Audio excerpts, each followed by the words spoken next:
Fundur settur hjá Málfundafélaginu Faxa. Ágætu fundargestir. Ég heiti Kristinn Óskarsson og formaður Málfundafélagsins Faxa.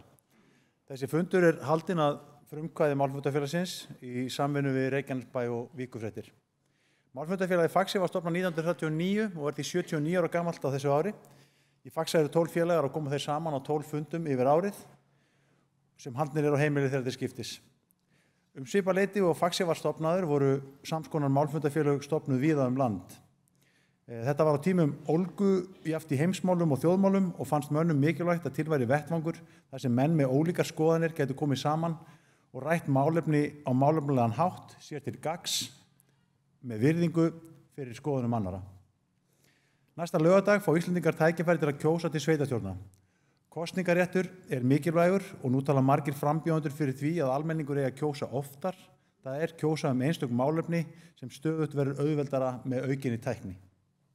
En lýðræðið meira en rétturinn til að kjósa.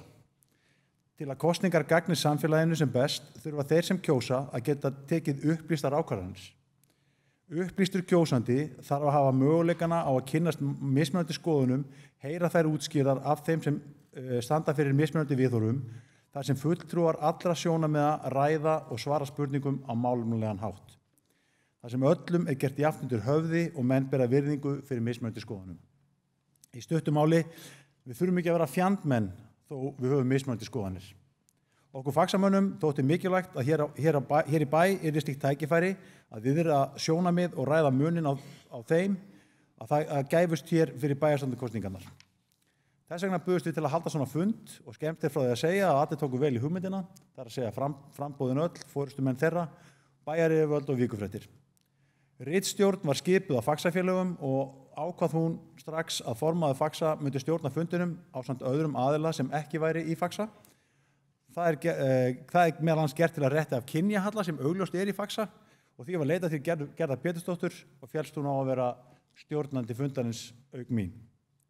Fyrirkomulag fundarins í anda Faxa. Hver fulltrúi fær að vera með inngang og lokaorð en á milli þessara umferða verður spurningum beint til þessa ágæta fólks og við ætlum til að þeim verði svarað skilmerkilega og í stuttu máli. Ef ekki gæti ég neyðst til að taka upp dómarahlutina.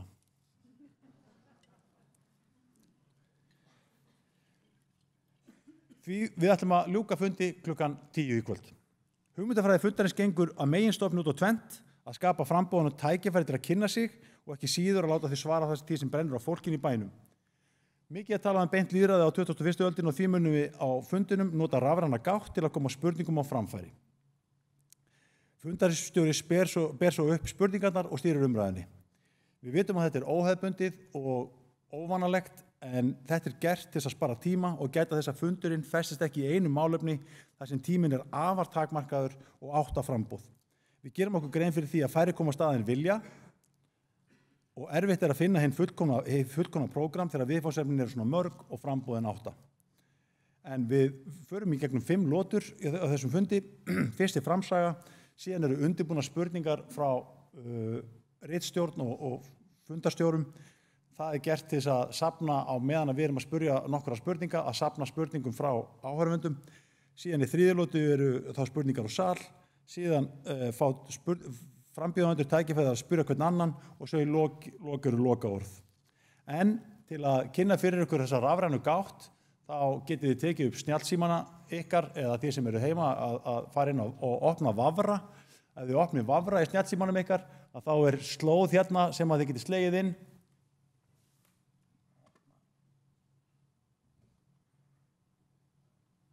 Þá getið slegið inn hérna pollef.com/stapinn og þá opnast gátt sem að þið getið nýtt. Við förum í gegnum 2 umferðir, nú ætlum við að taka hérna svona litla æfingu og í þessari litlu æfingu þá spyrjum við eingöngu hvaða málefni eða málaflokkur skiptir mestu máli á næsta kjörtímabili.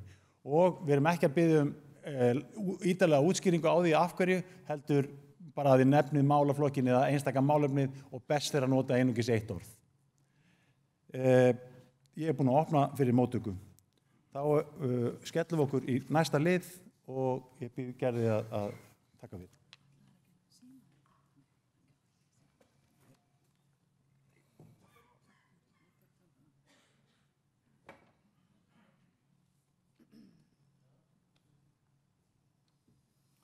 Virðulegi fundarstjóri, ágætu fundargestir og háttvirtir frambjóðendur. Mig langar að byrja á að þakka Faxa félögum fyrir það mikla traust sem þeir sýna mér að vera þátttakandi í fundarstjórn þessara fundar. Og hann talaði kynjahalla, hann Kitti, það engin kynjahalli í Faxa, það eru bara karlar í Faxa. En þetta kannski upphafið og byrjurinn á einhverju nýju og spennandi hjá körlunum í Faxa sem að vísu hafa yngt verulega upp á síðustu árum. En ég vantar hérna eitt blað. Ég ætla semst að hita frambjóðendur upp með nokkrum velvöldum spurningum og við byrjum hér á að draga röð frambjóðenda. Þeir drógu hérna röð hvar þeir ættu að sitja og hver ættu að koma fyrst fram með sína framsögu og síðan drógu þeir tvær aðrar svona umræðu tarnir. Og ég ætla ekki að spyrja þau neina spurninga, það er bara alveg kolrangt. Þau ætla að byrja hér á framsögum sínum. Þannig er röðin á þessari dagskrá. Og það er fyrstur tekur til máls, það er Gunnar Þórarinsson, leiðtogi Frjáls afls. Gjörðu svo vel, Gunnar.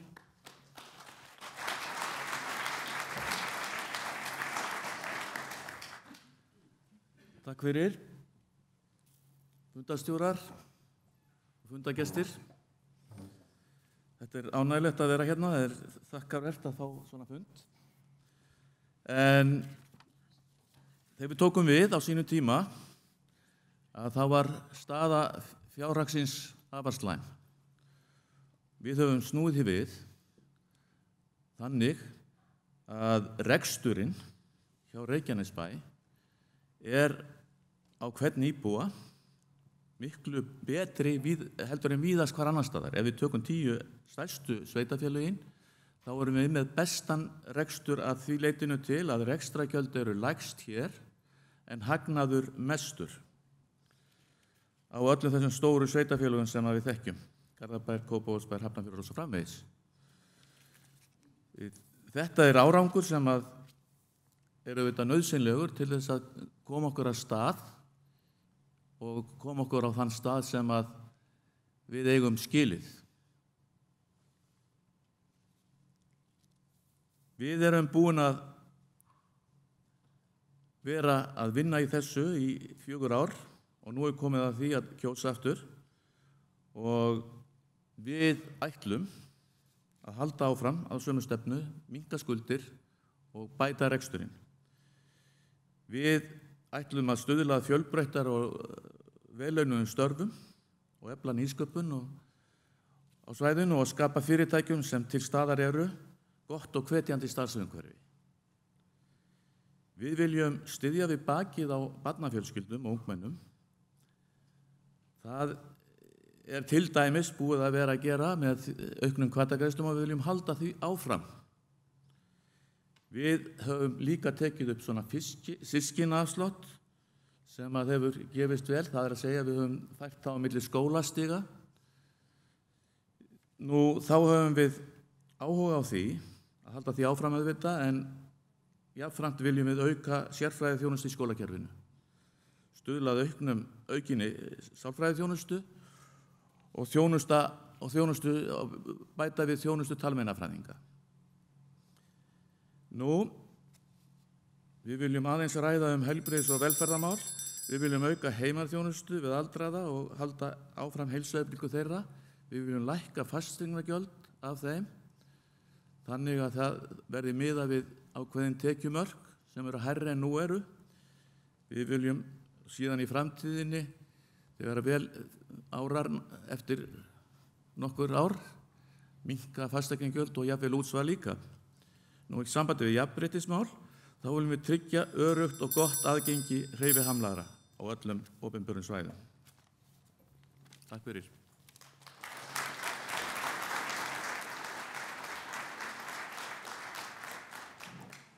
Takk kærlega fyrir, Gunnar.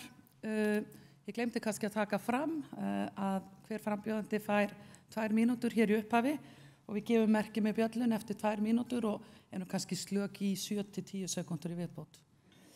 Næstur tekur til máls Friðjón Einarsson fyrir hönd Samfylkinguna og óháða.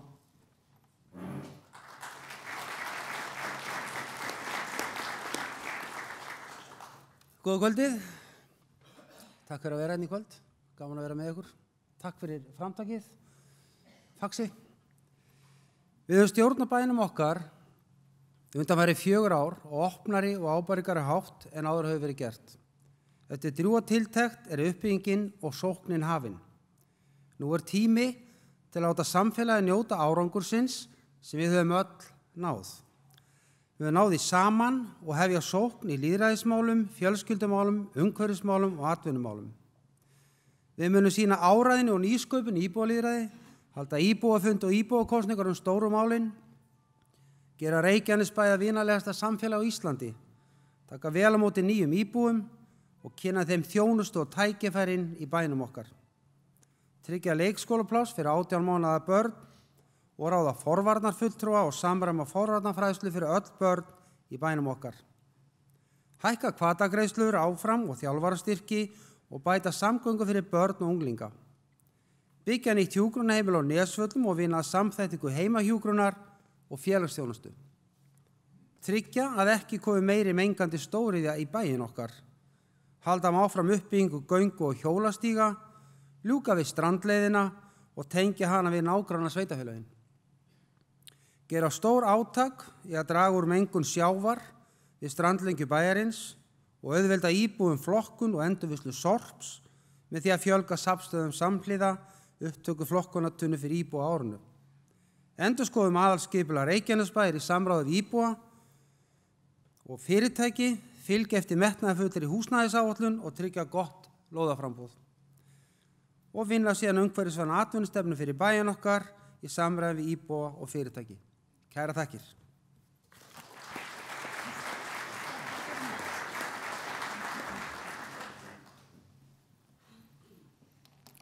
Takk fyrir Friðjón. Næstur tekur til máls Þórólfur Júlían Dagsson, oddviti Pírata.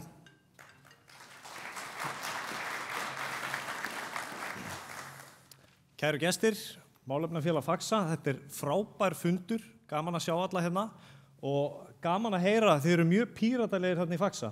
Þetta örugglega fyrsta píratafélagi sem við erum stofnað. Mjög flott. Eins og ég sagði við hana, ég vildi fá að taka þátt í og vera með í þessu félagi, en það víst langur biðlisti. Okkar helstu stefnumál hjá Pírötum náttúrulega fyrst og fremst stóriðan í Helguvík. Við viljum ekki mengandi stórið í Helguvík. Punktur. Það er ekkert ef kannski, það bara henni verður úthýst. Og ég hef barist fyrir því, bæði á pólitískum vettvangi og ópólitískum vettvangi og ég mun halda því áfram. Ég læt verkin tala og við gerum það. Það mikilvægt að sjá allur þessi styrkur sem að íbúar hafa sýnt í sinni baráttu. Þetta það sem þarf að beisla og nýta til þess að koma samfélaginu okkar áfram, okkar bæjarfélagi. Það gríðarlegur kraftur hérna og við getum gert þetta saman í sameiningu og það þarf að treysta bæjarbúum til þess. Heilbrigðismálin eru í algjörum ólestri hérna. Það fullt af rökum fyrir því að við getum fengið betri heilbrigðisþjónustu. Og það fyrst og fremst, við erum með alþjóðaflugvöll, það fullt af fólki sem býr hérna, við erum 20 eitthvað þúsund og við eigum að draga ríkið að samningsborðinu, þeir eru tilbúnir til þess. Svandís Svavarsdóttir búin að lýsa því yfir að hún ætlar að fara í umbyltingu á heilbrigðiskerfinu. Tökum þátt í því, gerum það með bæjarbúum, búum til þrýsting. Húsnæðismál eru í algjörum ólestri líka. Það var farið í það að selja hérna húsnæði upp í Kategó, semst inn í Kategó og samningarnir sem voru þar gerðir, þeir voru ekki góðir. Þar fjármagn sem að við eigum tilkall til. Það bara svoleiðis. Það uppbygging sem að fylgir því að halda utan á svona svæði og þetta einmitt getum við líka gert með bæjarbúum.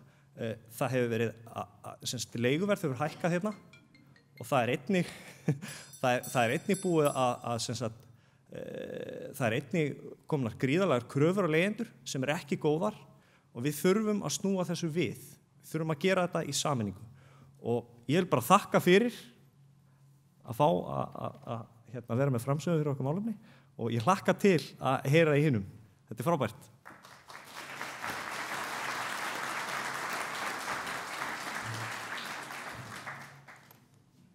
Takk fyrir, Þórólfur. Núna var 3 oddvitar tekið til máls og nú verður smá breyting á. Fyrir hönd beinna leiðar kemur 3. maður á lista, Valgerður Björk Pálsdóttir og verður með framsögu. Gjör svo vel.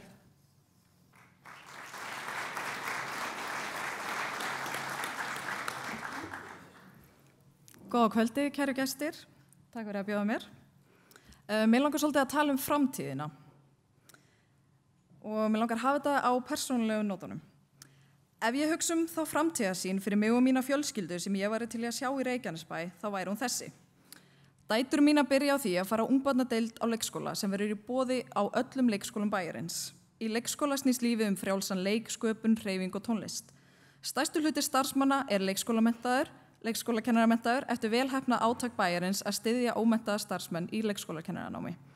Klukkan 3:30 sæki ég stelpurnar mínar en það verður búið að stytta vinnuvikuna þannig að börn og foreldrar geta eytt meiri tíma saman. Í góðu veðri förum við í skóginn fyrir neðan Vatnsholt, hjólum á nýjum hjólastígum og klifrum á klifusvæði. Í vondu veðri förum við hins vegar í sundmiðstöðina sem verður orðin ævintýraveröld fyrir börn. Börn geta valið aldurskipt inn í leikrými og við foreldrarnir hittumst, fáum okkur kaffi og ræðum bæjarmálin sjálfsögðu. Þegar stelpurnar mínar komast á grunnskólastig verður erfitt að velja úr fjölbreyttri flóru grunnskóla í Reykjanesbæ. Einn skólinn aldursdreifður og leggur áherslu á lýðræði þar sem börn fá að velja það sem þau vilja læra, annar leggur áherslu á íþróttaiðkun, en annar fókuserar á tækni, nýsköpun og listir og svo mætti áfram telja.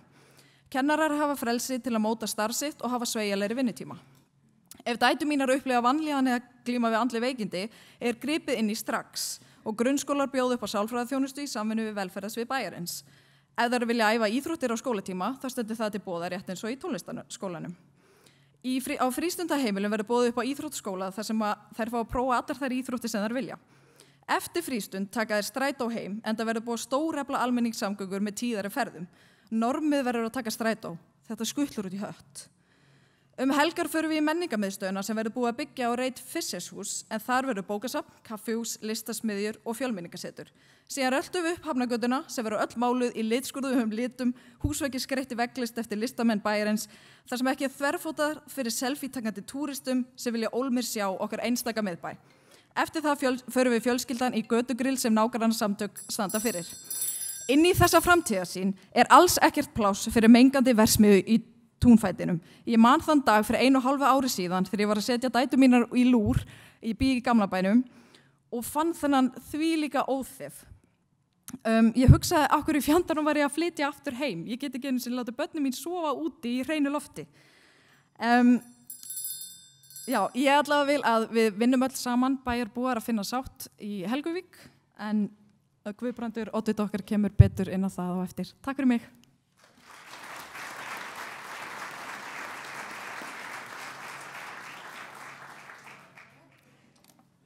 Takk fyrir, Valgerður. Næst á mælendaskrá Dagný Alda Steinsdóttir, oddviti Vinstri grænna. Gjör svo vel, Dagný.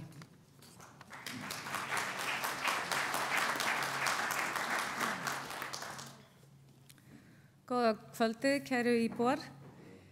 Vinstri græn óháður listi framsýnna bæjarbúa og umhverfisverndar fólks sem vilja tryggja jöfnuð í samfélaginu. Hlutverk sveitarfélagsins að sjá til þess að allir geti notið jafnra tækifæra og þjónustu sem skal vera fjármögnuð úr sameiginlegum sjóðum. Umhyggja fyrir aldraða byggist á forvarnastarfi og skilvirkari þjónustu eins og að samþætta heimahjúkrun og félagsþjónustu Reykjanesbæjar. Niðurgreiða skal máltíðar skólabarna í skrefum þar til máltíðar verða endanlega gjaldfrjálsar. Reykjanesbær skal hefjast handa við að stytta vinnuviku frá 40 til 35 klukkutíma án launaskerðingar. Einnig skal Reykjanesbær innleiða barnasáttmála UNESCO innan 2 ára. Í þessum kosningum virðast margir framboðslistar vera á móti kísilverinu, en það þarf meira en orð á blaði, það þarf að sýna dug og þor og taka skrefið alla leið. Það þarf að stöðva reksturinn fyrir fullt og allt. Eflaust gera menn sér í hugalund að mengunarslysið á síðasta ári hafi verið mistök í framleiðslu sem hægt verða að koma í veg fyrir með betri mengunarvörnum. Staðreyndin sú að mengandi stóriðja hvernig sem hún matreidd. Heilsan það dýrmætasta sem við eigum og hún ekki til sölu. Við verðum að sýna hugrekki til að leiða bæinn okkar inn í nýja tíma, þar sem skýr framtíðarsýn og vistvæn stefna fara hönd í hönd. Þar sem náttúran og mannfólkið fái alltaf að vera í fyrirrúmi. Og hana nú. Þetta ekki bara? Frábær tími hjá þér.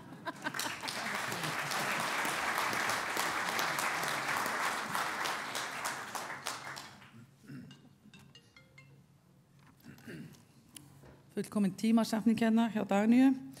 Þá komið að oddvita framsóknarmanna og það hann Jóhann Friðrik Friðriksson. Gjörðu svo vel.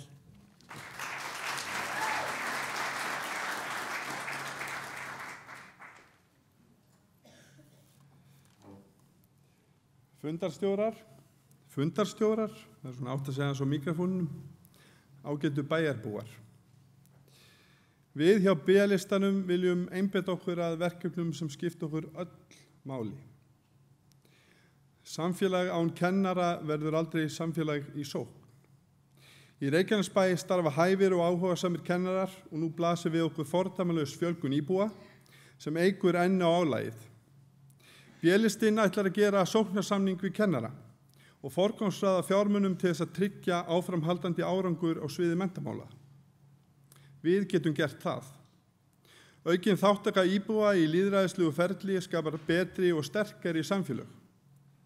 B-listinn mun setja á laggirnar hverfisráð í öllum hverfum til þess að koma betur á móts við ykkur, kæru íbúar. Sú sorglega saga sem einkennir starfsemi United Silicon í Helguvík getur aðeins gerst ef sofið á verðinum. Eftirlitsstofnanir, bæjarfélagið og fjárfestar gerðu röð mistaka sem skilja nú eftir sig djúp spor. Við höfnum alfarið mengandi stóriðju og ættum að leita leiða til þess að rifta samningum við Kísilveri Thorsil þar sem ákvæði ívilnunarsamninga hafa ekki gengið eftir. Góði bæjarbúar, á undanförnum vikum höfum við fengið til okkar á kosningaskrifstofuna mikið af fólki sem segir okkur sögur af því hvernig heilbrigðiskerfið hefur brugðist þeim. Eftir sitjum við frambjóðendur, reiðir, svektir og sárir. Við sem samfélag verðum að leita allra leiða til þess að tryggja að hér sé eðlileg heilsugæsluþjónusta og þar verða bæjarfulltrúar að taka af skarið. Það lagaleg skylda ríkisins að fjármagna heilbrigðisþjónustu og aðkoma bæjarins hefði því ekki fjárhagsleg áhrif á stöðu bæjarsjóðs. Á HSS vinnur starfsfólk þrekvirki á hverjum einasta degi við erfiðar aðstæður. Hugmyndir okkar aðkomu bæjarins að rekstri snúa ekki síður af starfsumhverfi þeirra og hvernig við getum bætt þjónustuna. Ágæti kjósandi, hér í kvöld hafði heyrt margar góðar hugmyndir, en það skiptir líka máli hvaða fólk þið veljið og hverjum þið treystið til þess að framfylgja þeim. Við getum það. Takk fyrir.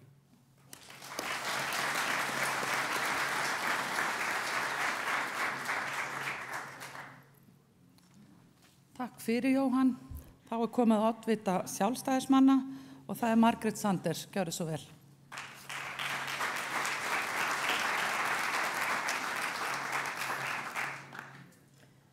Fundarstjórar, meðframbjóðendur og aðrir góðir gestir og bæjarbúar. Við fórum í stóra stefnumótun með bæjarbúum og það eru 7 áhersluatriði sem við sjálfstæðisflokkur leggjum áherslu á. Í fyrsta lagi, við verðum með agaða stjórnun á fjármálum og rekstri. Í öðru lagi, ef ykkur finnst það fyndið, þá skal ég tala það á eftir, takk fyrir að hlæja. Í öðru lagi, fjölbreytt atvinnulíf.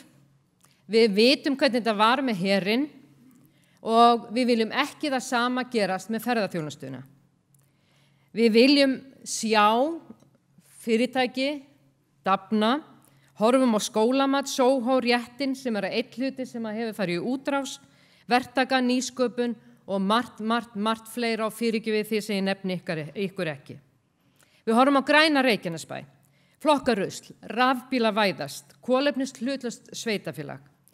Við horfum á líðan barna og unglinga í Reykjanesbæ með góðum skólum og leikskólum og öllu því sem snýra börnum, þá líður þeim betur. Það samt ekki bara það. Við þurfum að vera með forvarnir fyrir þessi börn. Þar þurfa að koma öflug íþróttastarfsemi og tómstundir fyrir börnin okkar. Þar þurfa að vera aðstæður fyrir alla. Nú þegar eru íþróttafélögin farin að loka fyrir börn. Það ekki pláss. Við þurfum stuðning við foreldra. Við foreldra sem lendum í því að börn okkar veikjast vegna þess að þeir líður illa. Hvert eigum við að leita? Við verðum aðstoða þau. Við viljum snjallan Reykjanesbæ, nútímavæðumst. Við viljum lækka fasteignaskatta. Fasteignamat fyrirgefiði hefur hækkað stórlega og við viljum bara lækka það þannig að það verði svipað og það var áður. Og að lokum þá viljum við öfluga heilsugæslu og þar biðlum við til allra samstöðu.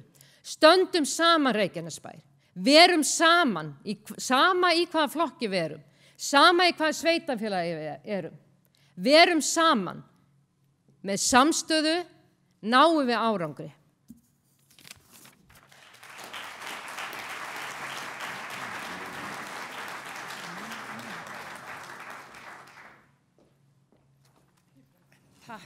Takk kærlega fyrir Margrét. Það komin önnur Margrét hér í bakið á mér og hún hér fyrir hönd Miðflokksins og það Margrét Þórarinsdóttir. Gjörðu svo vel.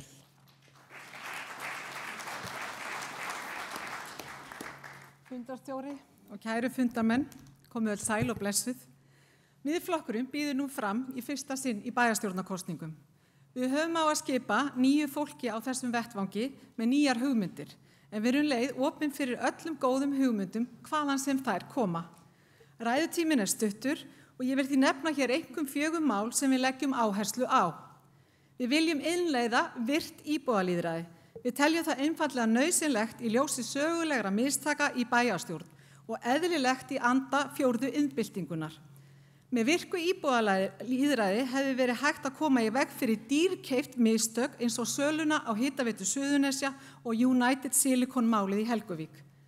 Ef íbúarnir hefðu fengið að segja álit sitt í íbúakosningu, ættu við enn eitt öflugasta orkufyrirtæki landsins og umhverfisslys hefði aldrei orðið í Helguvík. Við ætlum að innleiða íbúaappið þar sem hægt verður að nota símann til þess að kjósa mikilvæg málefni með einföldum hætti. Í málefnum Helguvíkur viljum við ekki rekstur mengandi stóriðju eins né kísilvera. Við setjum skólamálin í forgang, við ætlum að innleiða systkinaafslátt á skólamáltíðum. Þetta því fyrsta skrefið að gjaldfrjálsum skólamáltíðum en fjárhagsstaða bæjarins leyfir ekki stærri skref að sinni. Við leggjum ríka áherslu á að hlúa vel að kennurum okkar. Við viljum gera laun kennara samkeppnisfær, svo halda megi uppi öflugu skólastarfi. Málefni HSS okkur öllum mikilvæg. Þau snúast að binda enda á óréttlætið í fjárveitingu ríkisins, svo halda megi uppi eðlilegri þjónustu. Miðflokkurinn á Alþingi flutti breytingatillögu við fjárlög fyrir síðustu jól hækkun upp á 100 milljónir til HSS. Tillagan var því miður felld af Sjálfstæðisflokki, Framsókn og Vinstri grænum. Fyrir það verða þeir að svara. Miðflokkurinn mun halda áfram að berjast fyrir HSS. Með nýju fólki koma ný og betri vinnubrögð. Við setjum vilja íbúana ávallt í fyrsta sæti. Takk.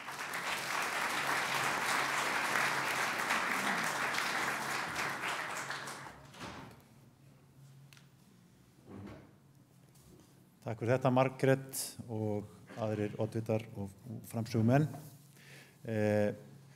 Ég verð að hrósa þáttakendum hérna á fundinum og eflaust einhverjum sem heima sitja. Við fylltum strax kvótan og allir hafa greinilega, eða margir hafa náð að komast inn því að hver og einn fekk bara svara einu sinni. Fyrst afsökunar á því hvað þið sitjið nálægt tjaldinu, en þetta eru niðurstöður hvaða málefni eða málaflokkar skipta mestu máli á næsta kjörtímabili og eftir því sem að orðin eru stærri þá komu þau oftar fyrir frá ykkur. Þannig að svona fljótt á litið þá er fjármál og heilbrigðismál þetta stór, velferðarmál, skipulagsmál, atvinnumál. Einhver sem að vill tjá sig þetta, er þetta eitthvað sem kemur á óvart eða eitthvað sem er augljóst og því að við heyrt á fólkinu? Gefur þetta raunsanna mynd af því hvað þið hafi verið að heyra í kosningabaráttunni?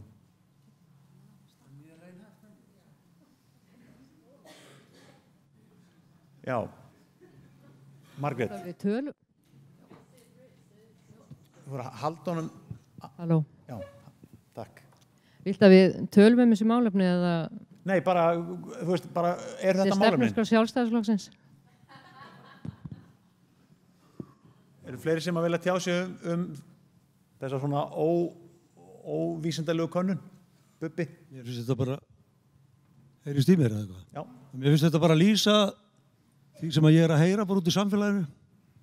Kannski bara nefna það að við létum gera skýrslu bæjarstjórnin fjárlög ríkisvaldsins hérna inn á svæðið og það kom þar í ljós að þetta svæðið er gjörsamlega svelt og við finnum það bara þegar við förum niður á heilbrigðisstofnun eða reynum að panta okkur tíma. Það tekur margar vikur jável eða margar klukkutíma að bíða. Þannig að ég skil það vel að þetta sé ofarlega baugi hjá fólki og það kemur mér ekkert heldur óvart að fólk sé að velta fyrir sig fjármálum sveitarfélagsins. Takk fyrir Guðbrandur. Þórólfur Júlían. Já, þetta er leiðavísirinn og þó svo að þetta er nú ekki allir bæjarbúar en þetta eru megin þorri allavega, gott úrtak og mjög marktækt. Heilbrigðismálin skipta miklu máli og fjármálin líka því að ef fjármálin er ekki í lagi þá er lítið hægt að gera. Þetta er bara frábær mynd, ég sé það að íbúalýðræði er þarna og leigufélögin, við erum einmitt að stopna eitt svoleiðis. Fínt bara Þórólfur, þetta var bara að fá svona smá skot. Gunnar, vill þú? Já, halló. Já, það kemur ekkert óvart að heilbrigðismál og fjármál hafi mest fylgið að stærst fyrir íbúana.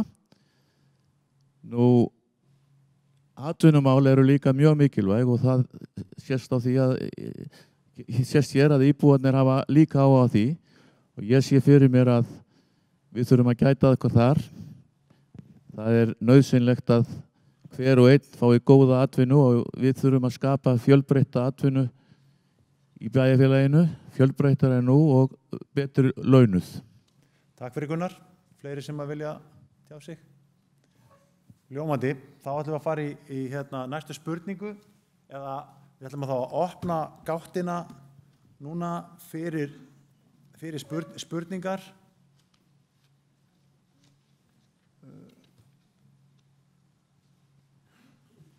Við ætlum að loka þessari og búið að opna fyrir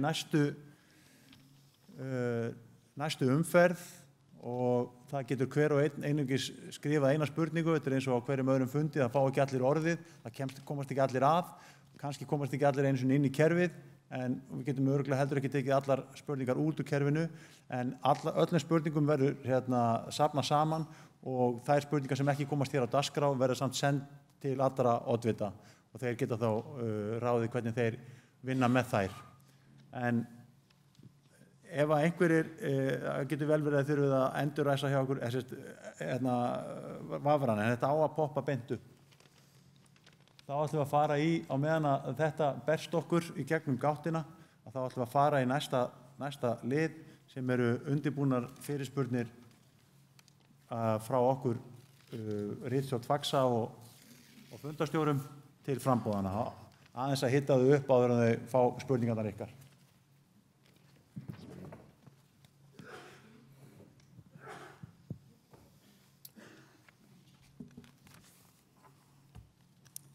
Já, nú ætla ég að spyrja alla frambjóðandana einna spurningar og við ætlum að fara öfuga röð. Við ætlum að byrja þá á Margréti Þóranesdóttur og við gerum ráð fyrir svona 1,5 mínútu í svör. Kitti, heldur að þú geti mælt tíman eða ert of upptekin í... Nei, allt er góð. Í hana hinnu. Ég held við þurfum ekki að taka tíman svona þannig, við bara gerum athugasemdir ef að fólk verður mjög gott. Hann er mjög hættulegt að sleppa því að taka tíman. Þetta er allt í góðu lagi, ég er búin að tíma að taka mig. Þið svarið bara úr sæti, þannig að nú ætla ég að spyrja þig, Margrét. Þið teljið mikilvægt að leysa húsnæðisvanda ungfólks. Hvernig ætlið þið að gera það? Já, við þekkjum öll þann húsnæðisvanda sem ungt fólk stendur frammi fyrir í dag. Íbúðaverð er hátt og það er erfitt fyrir ungt fólk að kaupa sína fyrstu íbúð. Auk þess er leiguverð einnig hátt, þannig að það er heldur ekki fýsilegu kostur að fara á leigumarkaðinn. Húsnæðis samvinnufélög teljum við vera vænlega leið til þess að mæta þessum vanda. Húsnæðis samvinnufélög eru félög sem ekki er rekið með ágóða sjónarmiði. Heldur hefur það markmiði að veita íbúða húsnæði fyrir ungt fólk sem annarkvort vill leigja eða kaupa íbúð á hagstæðu verði. Íbúðalánasjóður veitir lán til viðkomandi félags á hagstæðum kjörum og félagi byggir síðan íbúðina. Þetta fyrirkomulag hefur gefið góða raun varðandi húsnæði fyrir eldri borgara. Á þeirri reynslu eigum við að byggja. Við viljum stuðla að því að húsnæðissamvinnufélög byggi hér íbúðir fyrir ungt fólk. Við viljum að Reykjanesbær veiti ókeypis lóðir fyrir þessa íbúðir og aðra fyrirgreiðslu svo þetta verði að veruleika. Bærinn á nú þegar hentugar lóðir. Við viljum einnig fara í viðræður við félagsmálaráðherra að hann veiti alla þá lánafyrirgreiðslu sem þarf í gegnum íbúðalánasjóð og búi til sérstaka hvata fyrir byggingu þessa íbúða í Reykjanesbæ. Vegna fordæmalýsa íbúafjölgunar þá þurfum við á þess að halda eins og við öll þekkjum. Það er tími til komin að stjórnvöld aðstáðu okkur vegna þessa fjölgunar og þetta er leiðin til þess. Takk kærlega fyrir, Margrét. Þá er komið að nöfnuðinni Margréti Sanders og ég spyr þig, Margrét Sanders. Í ykkar stefnu er að finna ríka áherslu á atvinnu og skipulagsmál. En þið eru líka með áherslu á heilbrigðismál og viljið huga að líðan barna og unglinga sérstaklega. Af hverju og hvernig ætlið þið að gera það? Já, ég fór aðeins yfir það í byrjun og langar aðeins að nefna þetta varðandi annars vegar forvarnir út af líðan barna og unglinga. Og ég talaði áðan góða skóla, við getum talað góða skóla og börnin þarf að líða vel í skólanum og síðan leikskólana. En ef við förum bara í forvarnir í gegnum íþróttirnar og tómstundastarf, þá skiptir svo miklu máli að allir krakkar, og núna í þessu fjölmenningarsamfélagi okkar, að öll börn hafi þess kost að stunda íþróttir og vera í tómstundum.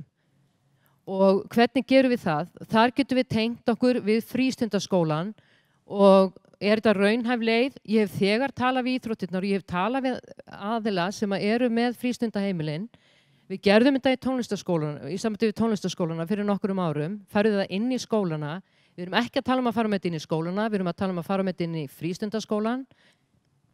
Ég með þetta mjög miklu styttra en hún, ég skal lofa þér því. Af því að mér langar aðeins að útskýra hvernig það er.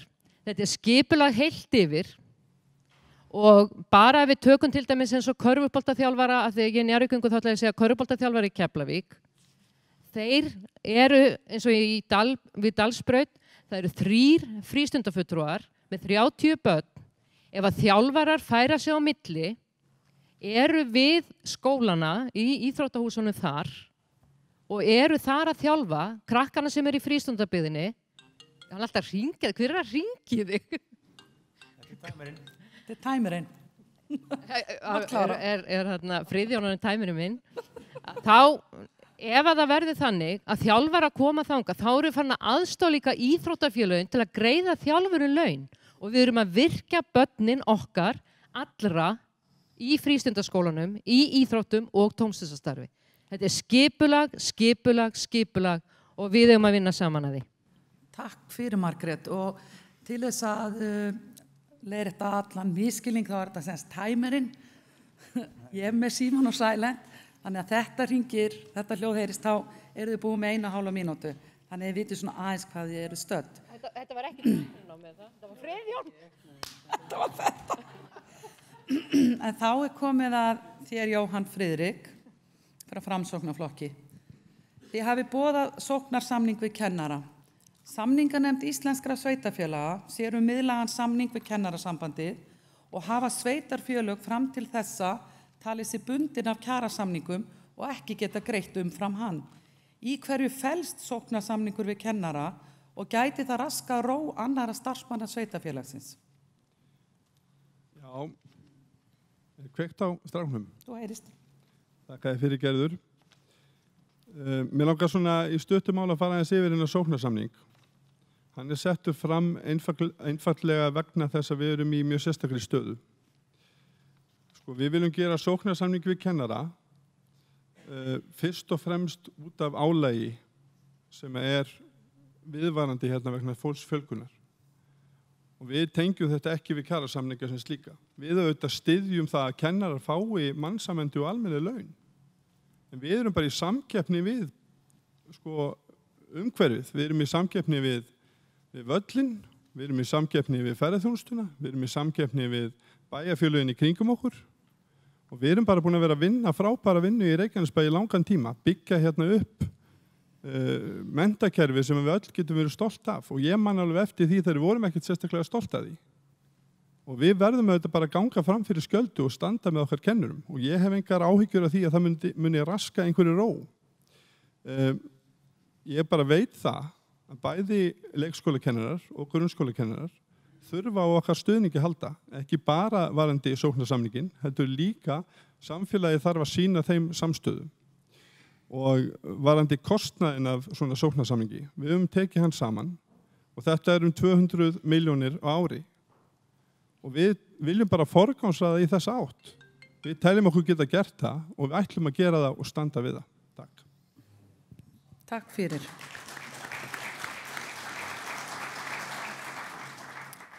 Þá komið hotvita Vinstri grænna og óháðra. Ég spyr þið Dagný Alda, nú liggur það fyrir að þið viljið leita allra leiða til að stöðva og koma í veg fyrir frekari starfsemi kísilvera í Helguvík. Hvaða önnur brýnu verkefni hafið þið og hverjar eru áherslur ykkar í umhverfismálum eins og sorpmálum og fleiri þáttum? Já, það náttúrulega, sorpmálið við þurfum að setja upp hérna 3 flokkunar kerfi og við erum að beita okkur í því að fara í þessa einnota umbúðir, plastpokar til dæmis og það ekkert í raun og veru, það ekkert sem að veldur því að við getum ekki banna plastpoka innan 1 eða 2 ára. Og við hefum náttúrulega verið að taka átak að tína sorpi í fjörunum, þannig að maður sér nú alveg hvað mikið af plasti bara í fjörunum okkar og allstaðar. Og þannig að þetta eru náttúrulega umhverfismálin sem að skipta máli og við hefum líka talað það að í umhverfismálin náttúrulega líka byggingar og minjar. Við höfum verið mikið að tala til dæmis Sundhöll Keflavíkur sem að ég náttúrulega líta á sem bara menningararfur sem að ég tel að við getum vel tekið á og gert upp og það eru margar svoleiðis minjar í okkar umhverfi sem að skipta máli sem að ég held að við þurfum að fara í og merkja við. Takk fyrir Dagný og já, þið með ekki að klappa eða viljið, það kannski, það bara, við erum náttúrulega að reyna að nota tíman sem mest í tal og minni í klapp, en ef þið finnið hjá okkur mikla þörf, þá þetta klappið þið og ég hveti ykkur endilega til að þó að ég sé að beina spurningunum til ykkar að þá ég náttúrulega að gera það fyrir hönd bæjarbúa, þannig að endilega talið bara við þau og sjónvarpið þann úti. Þetta fer aldrei af efnum, Var þetta stressandi? Það komið að Guðbrandi hjá beinni leið. Ég ætla að finna þína spurningu til Guðbrandur. Nú hefur íbúum Reykjanesbæjar fjölgað 22% á kjörtímabilinu og spár Ísavía gera ráð fyrir fjölgun beinna starfa á Keflavíkurflugvelli 5.000 til ársins 2030 sem nú bara handan við hornið. Eru bæjaryfirvöld að gera nógu vel nú þegar og getum við mætt þessari gríðarlegu fjölgun? Þessi fjölgun auðvitað veruleg áskorun fyrir sveitarfélag, hvaða sveitarfélag sem alveg sama hvort að það í góðri stöðu eða slæmri. Það talaði að eðlileg fjölgun sé svona 23% ári. En við höfum verið að upplifa 8% fjölgun núna síðastliðin 2 ár. Þannig að áskoranirnar sem við stöndum andspænis eru fjölmargar. En við höfum reynt af fremsta megni að bregðast við og höfum verið að ráða til okkar starfsfólk til þess að sinna þeirri þjónustu sem það þarf að veita. Við erum til dæmis nýbúin að ráða til okkar fjölmenningarfulltrúa til að taka á þeirri fjölbreytni sem að verða í samfélaginu okkar. Við erum að fara að byggja nýjan grunnskóla inn í Njarðvíkum, inn í Njarðvík sem að kostar milljarða.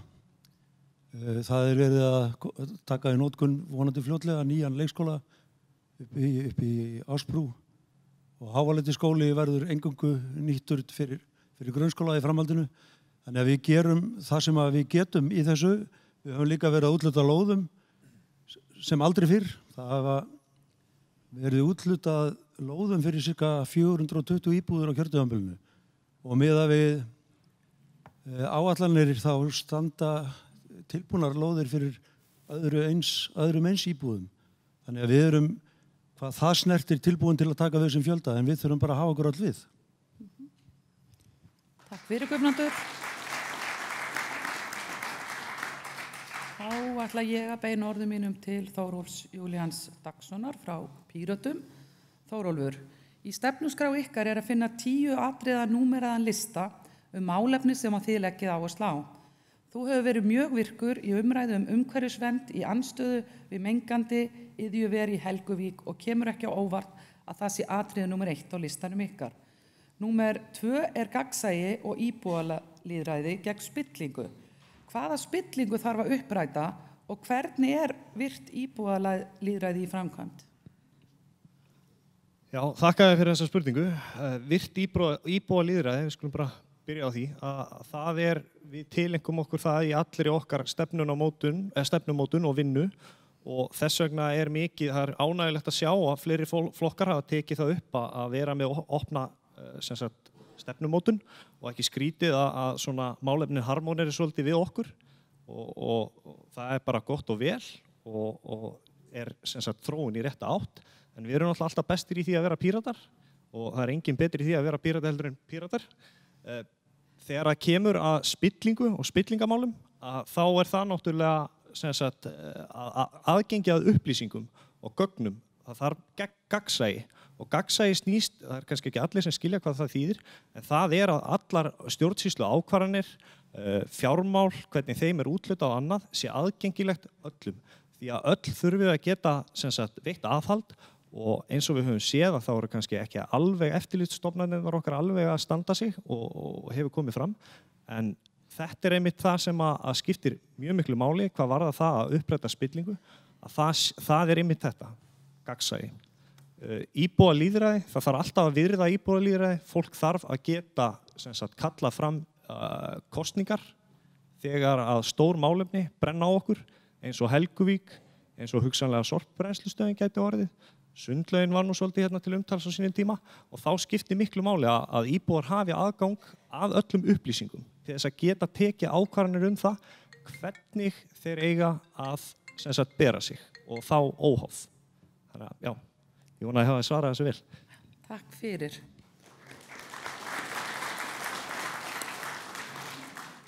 Þá spyr ég þig Friðjón Einarsson frá Samfylkingunni. Þið segið eftir drjúga tiltekt er uppbyggingin og sóknin hafin. Flest íþróttafélög og deildir í bænum finnast þær þurfa meiri og betri mannvirki. Hver er sýn ykkar á uppbyggingu íþróttamannvirkja í Reykjanesbæ?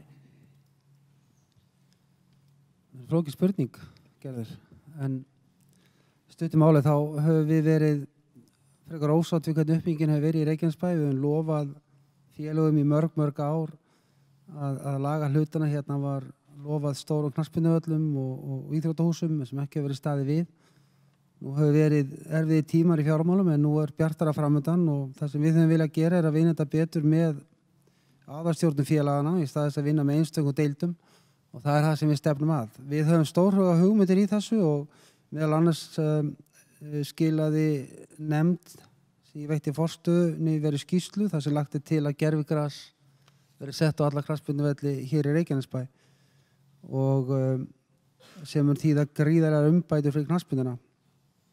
Íþróttahreyfingin hefur skiptir gríðarlegu máli hérna hjá okkur í Reykjanesbæ og þau hafa þurft að sitja eftir og við viljum vinna saman með þeim að skipulagi til langs framtímar þannig hægt sé að sinna uppeldi og forvarnastarfi sem best. Þannig að það sem við viljum láta verkin tala á þeim vettvangi, íþróttamálunum.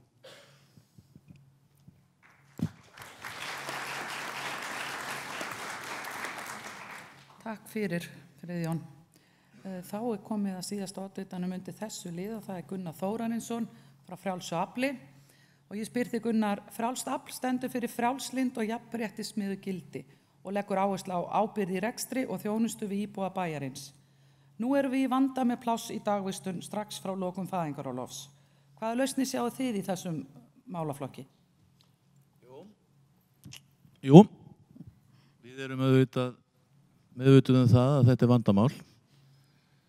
Sko, eftir fæðingarorlof að þá myndast þarna bil á milli þess að foreldrar eru búin með fæðingarorlof og þangað til að komast í leikskólan. Og það talsverður tími þar sem að foreldrar eða annar foreldri komast ekki á vinnumarkaðinn. Þetta þarf auðvitað að laga. Það vantar pláss hjá dagmæðrum og við viljum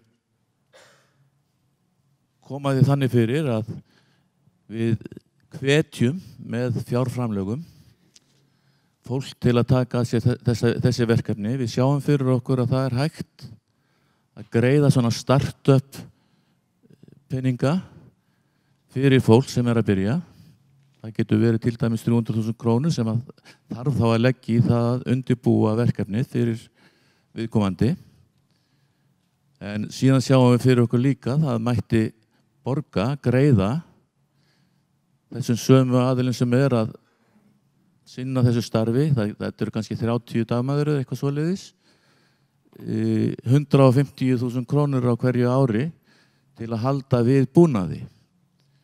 Þetta myndi væntanlega hvetja dagmæður til þess að sinna þessu. Við sjáum fyrir okkur að þetta muni leiða til þess að fólk komist fyrir út á vinnumarkaðinn og muni þó afla tekna sem að við fáum útsvar af. Og þetta þar af leiðandi frekar ódýrt hagræði. Takk kærlega fyrir Gunnar.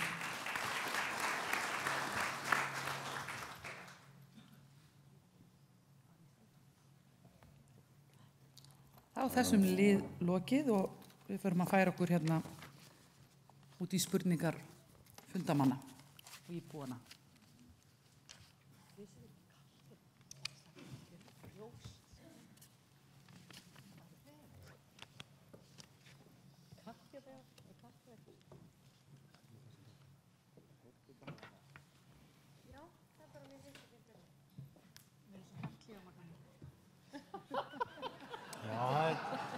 Það alveg rétt.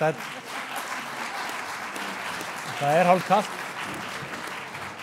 Það hálfkalt hérna á sviðinu allavega. Ég veit ekki hvernig þetta í sal, en hérna á sviðinu er dálítið chili ef að tæknimaður getur einhvern veginn brugðist við því.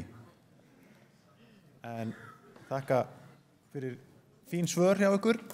Það er gaman að segja frá því að það búið að koma hérna búið að rigna hérna inn spurningum og það eru nokkuð víðar en þó strax hérna gegnumgangandi margar spurningar varðandi Helguvík. Og ég held við verðum að fara bara einn hring á borðunum og það bara annars vegar hvað á að gera í núverandi fyrirtæki sem þegar hafi rekstur, við erum að tala United Silicon og síðan uppbyggingu og þetta þarf að vera bara, þið fylgið, þó að öll komið inn á þetta í ræðum ykkar, þá er ég að reyna að samena þessar spurningar sem að margir komið með, annars vegar getur United Silicon og má halda áfram og viljum við meira. Og ef við förum þá öfuga röð frá því við fórum áðan, þannig að Gunnar, ef að þú byrjar. Já, þetta er auðvitað stór mál. Hvað varðar United Silicon, að þá eru þeir náttúrulega í þeirri stöðu að vera undir ströngu eftirliti umhverfisstofnunar og þeir hafa auðvitað brotið af sér á ýmsan hátt með meðal annars brotið skipulagið.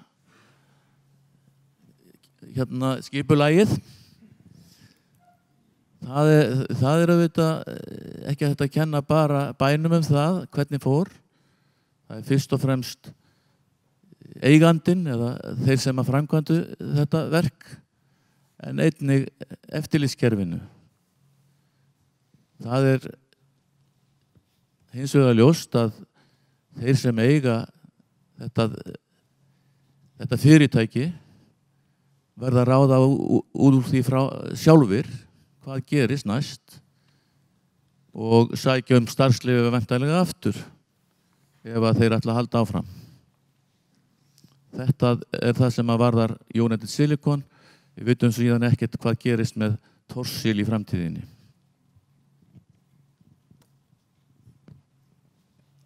Fyrir 1,5 ári síðan þá sagði ég í sjónvarpsviðtali að framtíð þessa kísilver yrði eingöngu ráðin með aðkomu íbúa.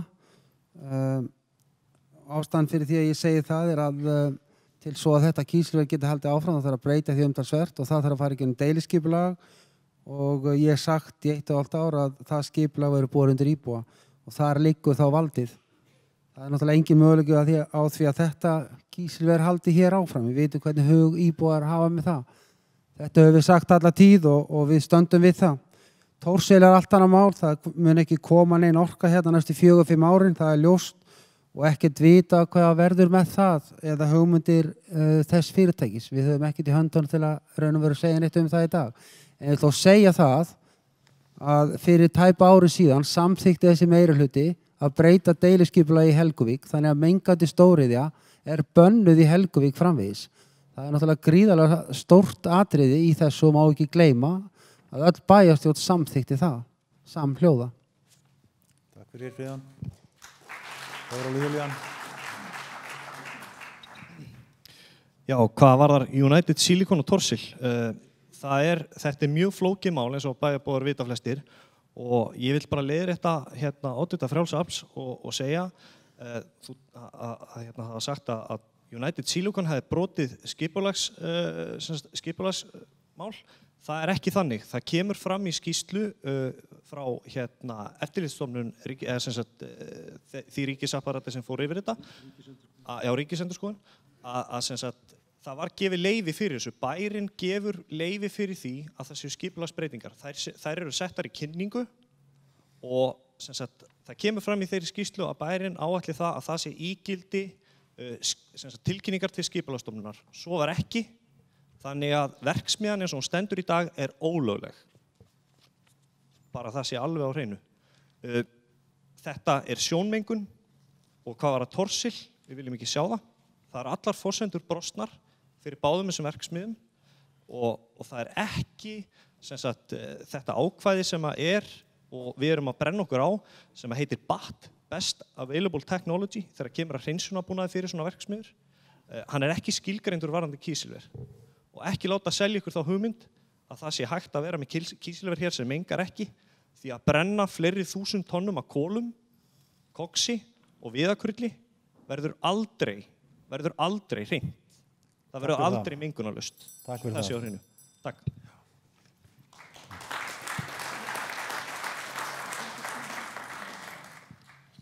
Ég get alveg sagt að ef Þorvaldur finnur leið til að losna þessi kísilver, þá skal ég styðja hann í því. Ég hef aldrei viljað þessi kísilver og hef fundið fyrir öndunarerfiðleikum vegna þeirra og ég upplifði það að samstarfskona mín misti röddina bara þegar menn voru að kveikja og slökkva á þessu drasli. Þannig að ég held að það þurfa að horfa á þetta allt saman í heild en við erum auðvitað bundin lögum og eftir þeim verðum að fara sem stjórnvald hvað sem út úr því kemur. En við eigum að fara eins langt og lögin leyfa okkur í að verja okkur íbúa fyrir þessari mengun sem að þarna getur verið eða hefur átt sér stað. Ríkisendurskoðun er búin að leggja fram skýrslu þar sem að er verið að athuga samskipti verksmiðjunnar við ríkisstofnanir og í fyrramálið þá mun ég fyrir hönd beinnar leiðar leggja fram tillögu sem að með leyfi fundarstjóra mér langar til að fá að lesa hér. Hún er örstutt. Bæjarráð Reykjanesbæjar samþykkir að framfari úttekt á þeim verkferlum sem voru viðhafðir hjá Reykjanesbæ í samskiptum sveitarfélagsins við United Silicon. Slík úttekt nái bæði til samskipta embættismanna við fyrirtækið en einnig til kjörinna fulltrúa. Þá samþykkir bæjarráð einnig að slík úttekt fari fram hjá Reykjanesbæ. Síðan fylgir þessu greinagerð í löngumáli sem ég ætla ekki að lesa hér. Það er rétt að við leggjum að stað í sjálfskoðun, skoðum hvað við höfum getað gert öðruvísi. Kannski gerðum við, það var verið að benda hér á skipulagslið sem átti sér stað. Við vitum að byggingafulltrúan er ekki til staða lengur. Við þurfum að skoða allt sem snýr að bænum og þeim störfum sem að við vorum að vinna og þeim störfum sem að utanaðkomandi aðilar voru að vinna til þess að þessi hafið yfir allan vafa með hvað hætti þetta var gert. Þannig getum við lært að þessu rugli. Takk.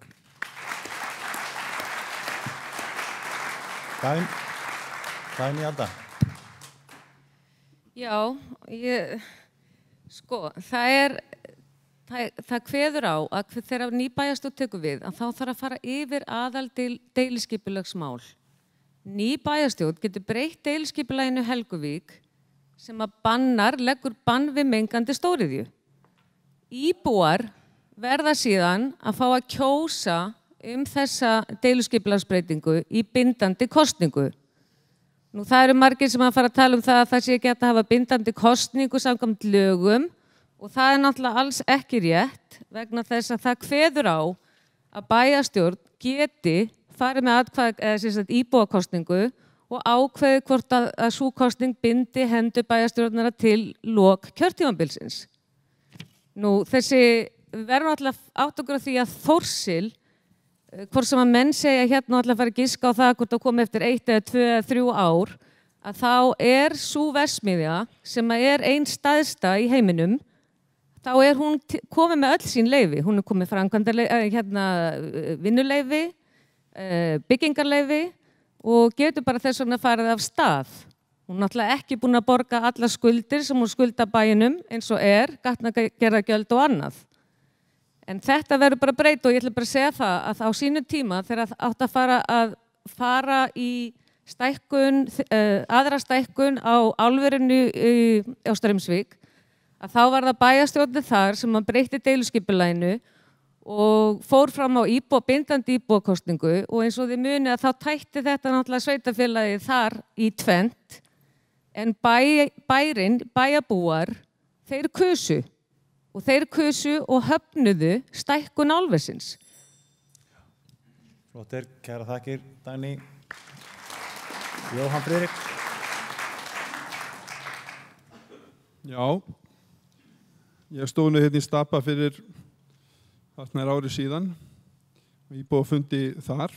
Ég hef nú skrifað að ég saknaði þess nú að sjá ekki betri samstöðu frá kjörnum fulltrúum okkar á þeim fundi, en þeir voru nú samt nokkrir mættir.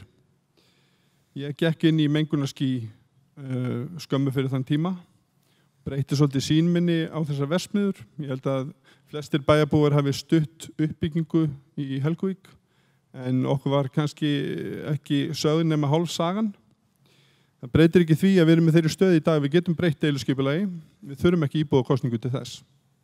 Aftur að við gætum þurft íbúakosningu ef að sveitarfélagi baka sér einhvers konar skaðabótaskyldu gagnvart þessum félögum. Að öðrum kosti get ég ekki séð að Framsóknarflokkurinn fái hann til þess stuðning bæjarbúa, þá er þetta bara kjósum við það í bæjarstjórn. Varðandi samningana, þá finnst mér alveg með ólíkindum, við viljum steiga einhvers konar heimsmet í að semja illa hérna. Við sitjum upp allskyns samninga sem að á einhvern óskiljanlegan hátt virðast vera óuppsegjanlegir. Það einhvers konar samningar þar sem að menn þurfa ekki að greiða, fara fram úr sér aftur og aftur, fá endalausa fresti og það aldrei hægt að gera neitt. Við sitjum uppi með til dæmis 1 stykki álver, en það ekki hægt að gera þar vegna þess að samningurinn er svo lélegur. Við þurfum auðvitað að fara að endurskoða okkar verkferla og þess vegna teki heilsugar undir með bæjaráði. Mér finnst þetta frábært framtak að þeirra hálfu. Við þurfum auðvitað að skoða hvað er í gangi. Það er alveg ljóst að við getum ekki haldið svona áfram. Við bæjarbúar bara þolum ekki alveg meira. Það er bara þannig. Þannig að við segjum nei við þessari stóriðju. Okkur finnst hún vera tímaskekkja. Við erum líka hrættum að hún sé allt nálægt byggð og ógni heilsu bæjarbúa. Og ég vil minnast á eitt að lokum að iðnaðarráðherra gaf nú út í dag að hún teldi að ráðuneytið þyrfti að fara gaumgæfilega í gegnum þessar ívilnunarsamninga sem er búið að vera að gera við hinn og þessa, meðal annars þessi fyrirtæki, og við sjáum með þennan ívilnunarsamning Thorsil að það hefur ekkert staðist sem í honum er. Þannig að á þeim forsendum þá er þetta bara búið. Þannig að höfum engar áhyggjur af þessu. Förum að leita einhverju skemmtilegra til þess að gera í Helguvík. Takk fyrir. Margrét, gjör svo vel. Þar sem að við erum að koma ný að borðinu að þá vil ég alls ekki sitja hér og segja að embættismenn bæjarins og fyrir bæjarfulltrúar núna og þeir sem að áður komið séu ömurlegir að semja eða eru bara hafa staðið sér illa. En í núinu þá bara spyr ég mig og ég spyr okkur öll hvernig sveitafélagi viljum við búa í? Og ég allavega þegar ég horfi til framtíðar þá velti ég fyrir mér hvaða kröfur erum við, hvort sem það eru Íslendingar eða bara við Reykjanesbæingar, ef að við horfum bara á kísilver, er það virkilega svo að til dæmis Norðmenn, þeir gera kröfu votrensibúnað á kísilversmiðjur en ekki Íslendingar. Af hverju erum við að gefa afslátt á svona? Þetta er bara rugl. Við eigum bara að standa með okkar fólki og við eigum ekki að sætta okkur við þetta. Ég hef sagt það áður, 2016-17, og mér finnst það mikilvægt bara upp á trúverðuleikann. Þegar að United Silicon máli kom upp, það er algjörlega óþolandi og verst að geta ekki spila viðtal að vera örugglega trúverðulega því að þá var ég ekki framboði. Það er algjörlega óþolandi að við þurfum að sitja og aftur eru menn að brjóta einhvað af sér og það heldur alltaf einhvað. Við fórum yfir þetta og fengum lögfræðinga með okkur aðeins að skoða þetta ákvæði. Þeir vildu halda þeim fram að við hefum getað gripið inn í, en kannski er það bara flókið. En ég held að kosturinn við þessa kosningar í alvöru fólk, við sem sitjum hér, við erum ansi samstíga í þessu máli. Við erum ekki tilbúin að láta bjóða okkur þetta. Takk fyrir Margrét. Margrét Þórarinsdóttir, gjör svo vel. Já, íbúar eru svo sannarlega brenndir á starfsemi United Silicon. Það sem við viljum í Miðflokknum gera er að breyta deiluskipulaginu í Helguvík með það að markmiði að þar verði engin rekstur kísilvera. Strax að loknum kosningum þá þurfum við að fara í samningaviðræði við eigendur United Silicon sem er Arion banki og höfða til samfélagsábyrgðar þeirra að þeir falli frá rekstri, að hefja rekstur á ný. Hvað varðar Thorsil þá erum við í Miðflokknum búin að skoða þessa samninga og ég held og við teljum að það sé hægt að rifta þeim vegna vanefna. Glæsilegt, kærar þakkir. Hér eru núna nokkra spurningar sem ég get beint til einstakra framboða. Ég ætla að biðja ykkur að stytta máleikar og þannig við erum að koma sem flestu að. Og hér eru líka nokkra spurningar sem á að spyrja allara. Það er bara óraunhæft í ljósi tíman sem við höfum. Við byrjum hérna bara fyrstu spurningu sem kom inn til Gunnars. Hversu mikið hafa skuldir lækkað á kjörtímabilinu? Hverjar voru þær í upphafi og hverjar eru þær núna? Nú er ég ekki með neinn pluggs sem að ég get stuðst við til þess að svara þessu nákvæmlega. En það sem ég get sagt í sambandi við þetta, að þá hefur skuldaviðmið svo kallað sem að fyrirbæri sem að fjallar annars vegar tekjur og hins vegar skuldir á móti, þá hefur það lækkað úr tæplega 300% fyrir samstæðina niður í 186%. Og það auðvitað, ég gerir svona grein fyrir því hversu staðan hefur batnað mikið. Við höfum auðvitað eins og framkom hérna hjá mér fyrr í kvöld, bætt reksturinn gífurlega. Við byrjuðum á því að taka til í rekstrinum. Það var í raun og veru þannig að við fórum til kröfuhafa fasteignar og spurðum þá hvort þær vildi ekki koma með okkur í þessa vegferð sem þeir byrjuðu að segja bara takið til í rekstrinum. Það var gert og við höfum náð gífurlegum árangri þar. Það, hvort að skuldirnar hafi lækkað meira eða minna, það aðalatriðið að við getum komist undir þetta markmið sem að sett í lögum að vera ekki með hærra skuldaviðmið heldur en rúmlega 150%. Takk fyrir þetta, Gunnar. Þórólfur, hér spurt leigufélag sem að Píratar styðja. Hvernig á það að virka? Já, takk fyrir spurninguna. Þessi bilaðar, þessi mikrofón nr. 3 var slökkt á honum. Kannski ágætt að leigufélög, já, við höfum verið að skoða norrænt módel og sem sagt óhagnaðardrifin leigufélög og þau með því fyrirkomulagi að sem sagt bær, sveitafélögin og einstaklingar koma rekstri þessara leigufélaga og þau rekin sem sagt ekki með hagnað í huga. Heldur að sem sagt búa fólki þannig að það geti leigt til lengri tíma og í öruggara umhverfi og það mjög mikilvægt að sem sagt fyrir okkur að geta átt húsnæði eins og húsnæðismarkaðurinn í dag að þá eru bara hagnaðardrifin leigufélög og þetta keyrist, Eyglóarlögin voru sett til þess að búa til stór og stæð leigufélög til þess akkurat að þau gætu skilað okkur ódýrara húsnæði. En hvernig svona stofnað með stofnfjármálagi? Svona leigufélagi náttúrulega stofna, það þarf að stofna, fyrst þarf að stofna félagið og það gert í samvinnuformi.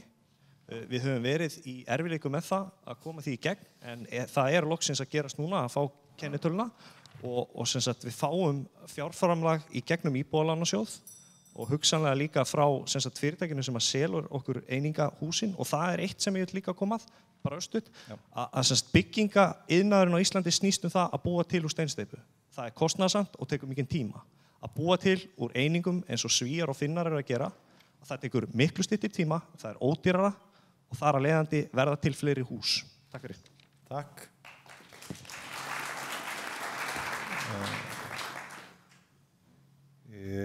Hér spurning til Dagnýjar Öldu. Með hvaða hætti á bærinn að auka tekjur sínar til að mæta kostnaði til dæmis að fríum skólamáltíðum? Má ég fá þessu spurning aftur? Já, með hvaða hætti á bærinn að auka tekjur sínar til að mæta kostnaði af fríum skólamáltíðum? Ég nú ekkert vissum að, við erum náttúrulega að tala það að bærinn kannski geta auka tekjur sína til þess að veita fyrir. Við ætlum að fara í þetta í skrefum eins og Garður gerði á sínum tíma að þá byrjaði þeir að greiða sem sagt til móts við foreldra 30%. Núna hvert skólabarn að borga 7.000 krónur á mánuði og þannig að við getum farið í þetta í skrefum og Vogar eru búin að gera þetta núna og þeir eru með fría skólamáltíði fyrir öll börnin sín. Þetta náttúrulega kostnaður en það bara þannig að við getum ekkert verið að mismuna börnum sem að koma kannski frá tekjum minni foreldrum og eiga bara ekki fyrir mat. Ég meina, mamma mín var að vinna á skólaseli í mörg 10 ára og það var bara ísa og soðna kartöflur og oft þá eins og núna að þá þetta kannski eina máltíðin sem börn að fá á dag. Og kannski erfitt fyrir þá sem að hafa það svona nokkuð gott að hugsa til þess að það eru ofsalega marga fjölskyldur sem eiga það mjög slæmt og þá náttúrulega bitnar það á börnum og ég held að þetta sé svona bara að taka þetta eitt skref í einu og og koma kostnaðinum niður þá. Takk fyrir það.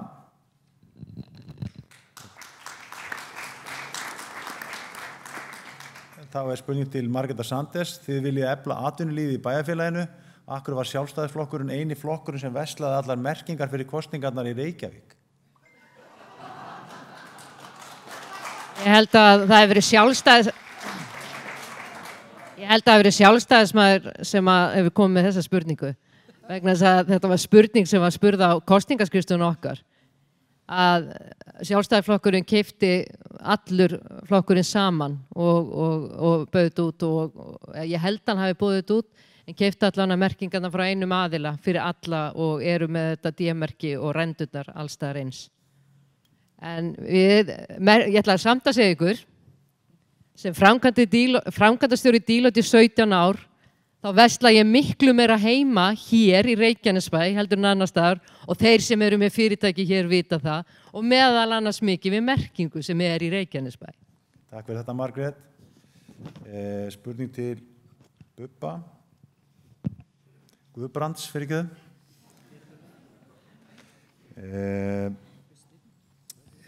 Núverandi meirihluti hefur fækkað félagslegum íbúðum á kjörtímabilinu þrátt fyrir að 100 manns væri á biðlista. Hvað segir við því? Núverandi meirihluti hefur ekki fækkað félagslegum íbúðum á kjörtímabilinu. Það er bara ránt. Takk. Það er bara þannig. Ekki flókið. Takk. Spurning til Margrétar Þóra. Reykjanesbær er sveitafélag sem stendur sig einna best í að veita félagslegt húsnæði. Eitt af fáum sveitafélögum sem er að standa sig í þessu. Þannig að svona fullyrðingu vísa ég bara út í bláinn. Takk fyrir það, Guðbrandur. Spurning til Margrétar Þóransdóttur. Er pláss fyrir 2 Margrétar í bæjarstjórn? Já, ég efa það alls ekki, enda líka eins og Margrét er búin að nefna og það verður forðumveitnilegt að sjá það hvernig við ættum að fara að vinna saman og hvernig hún ætlar að framkvæma það. Ég meina mjög góða spurningu til þín og eftir Margrét. Takk fyrir. Friðjón, nú er nýlega búið að eyða 20 milljóna í endurnýja Keflavíkurvöll og byggja upp Njarðvíkurvöll. Hver er hagkvæmni því að fleygja þeirri fjárfestingu og setja gervigas á vellina? Þetta er bara framtíðin, Kristín. Ég held að það sé alveg ljóst að þetta var gert fyrir 10 árum á Keflavíkurvelli og síðan var það gert fyrir 8 árum á Njarðvíkurvelli og ég held að þetta er bara framtíðin og við getum séð í sjónvarpi hvernig grasvellir líta út á Íslandi í dag og Reykjanesvöllin er sprungin og það er spurning hvort að þú vilja við förum kannski á Malarvellina í staðinn. Takk. Jóhann Friðrik, hér er spurning til Framsóknar. 200 milljónir í sóknarsamningu kennara. Myndi þessum fjármunum ekki vera betur varið í að láta allar krónurnar renna beint áfram í að efla innra skólastarf frekar en að kennara frá að brota þessum 500.000 krónum í vasan? Já, mér finnst þetta mjög góð spurning. Auðvitað myndum við vilja gera meira. Við þurfum auðvitað að halda áfram að byggja inn innviði skólakerfisins. Það liggur alveg fyrir. En það er erfitt að gera það ef við erum ekki menn en að kennara. Og við tökum kennara út fyrir sviga vegna þess að það skiptir okkur gríðarlega miklu máli núna að tryggja það við stöndum með þeim og við höldum þeim í vinnu. Nú varðandi fjármögnunina, þá vil ég minnast á það að nú liðurinn hjá bænum, launaliðurinn, þetta er eitthvað kringum 7,3 milljarðar á ári. Þannig að þessi sóknarsamningur væri þá 2,7% ofan á það. Og mér finnst bara ekkert vandamál að forgangsraða þá átt. Mér finnst það ekki dýru verið keypt fyrir góða kennara. Flott, takk.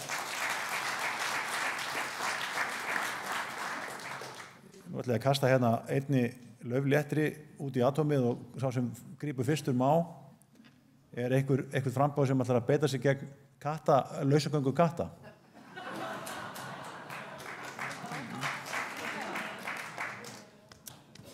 Það verður búið að gelda þá alla, þannig að þeir verða bara góðir og saklausir. Við þurfum ekkert að hafa ágjörð af þessu.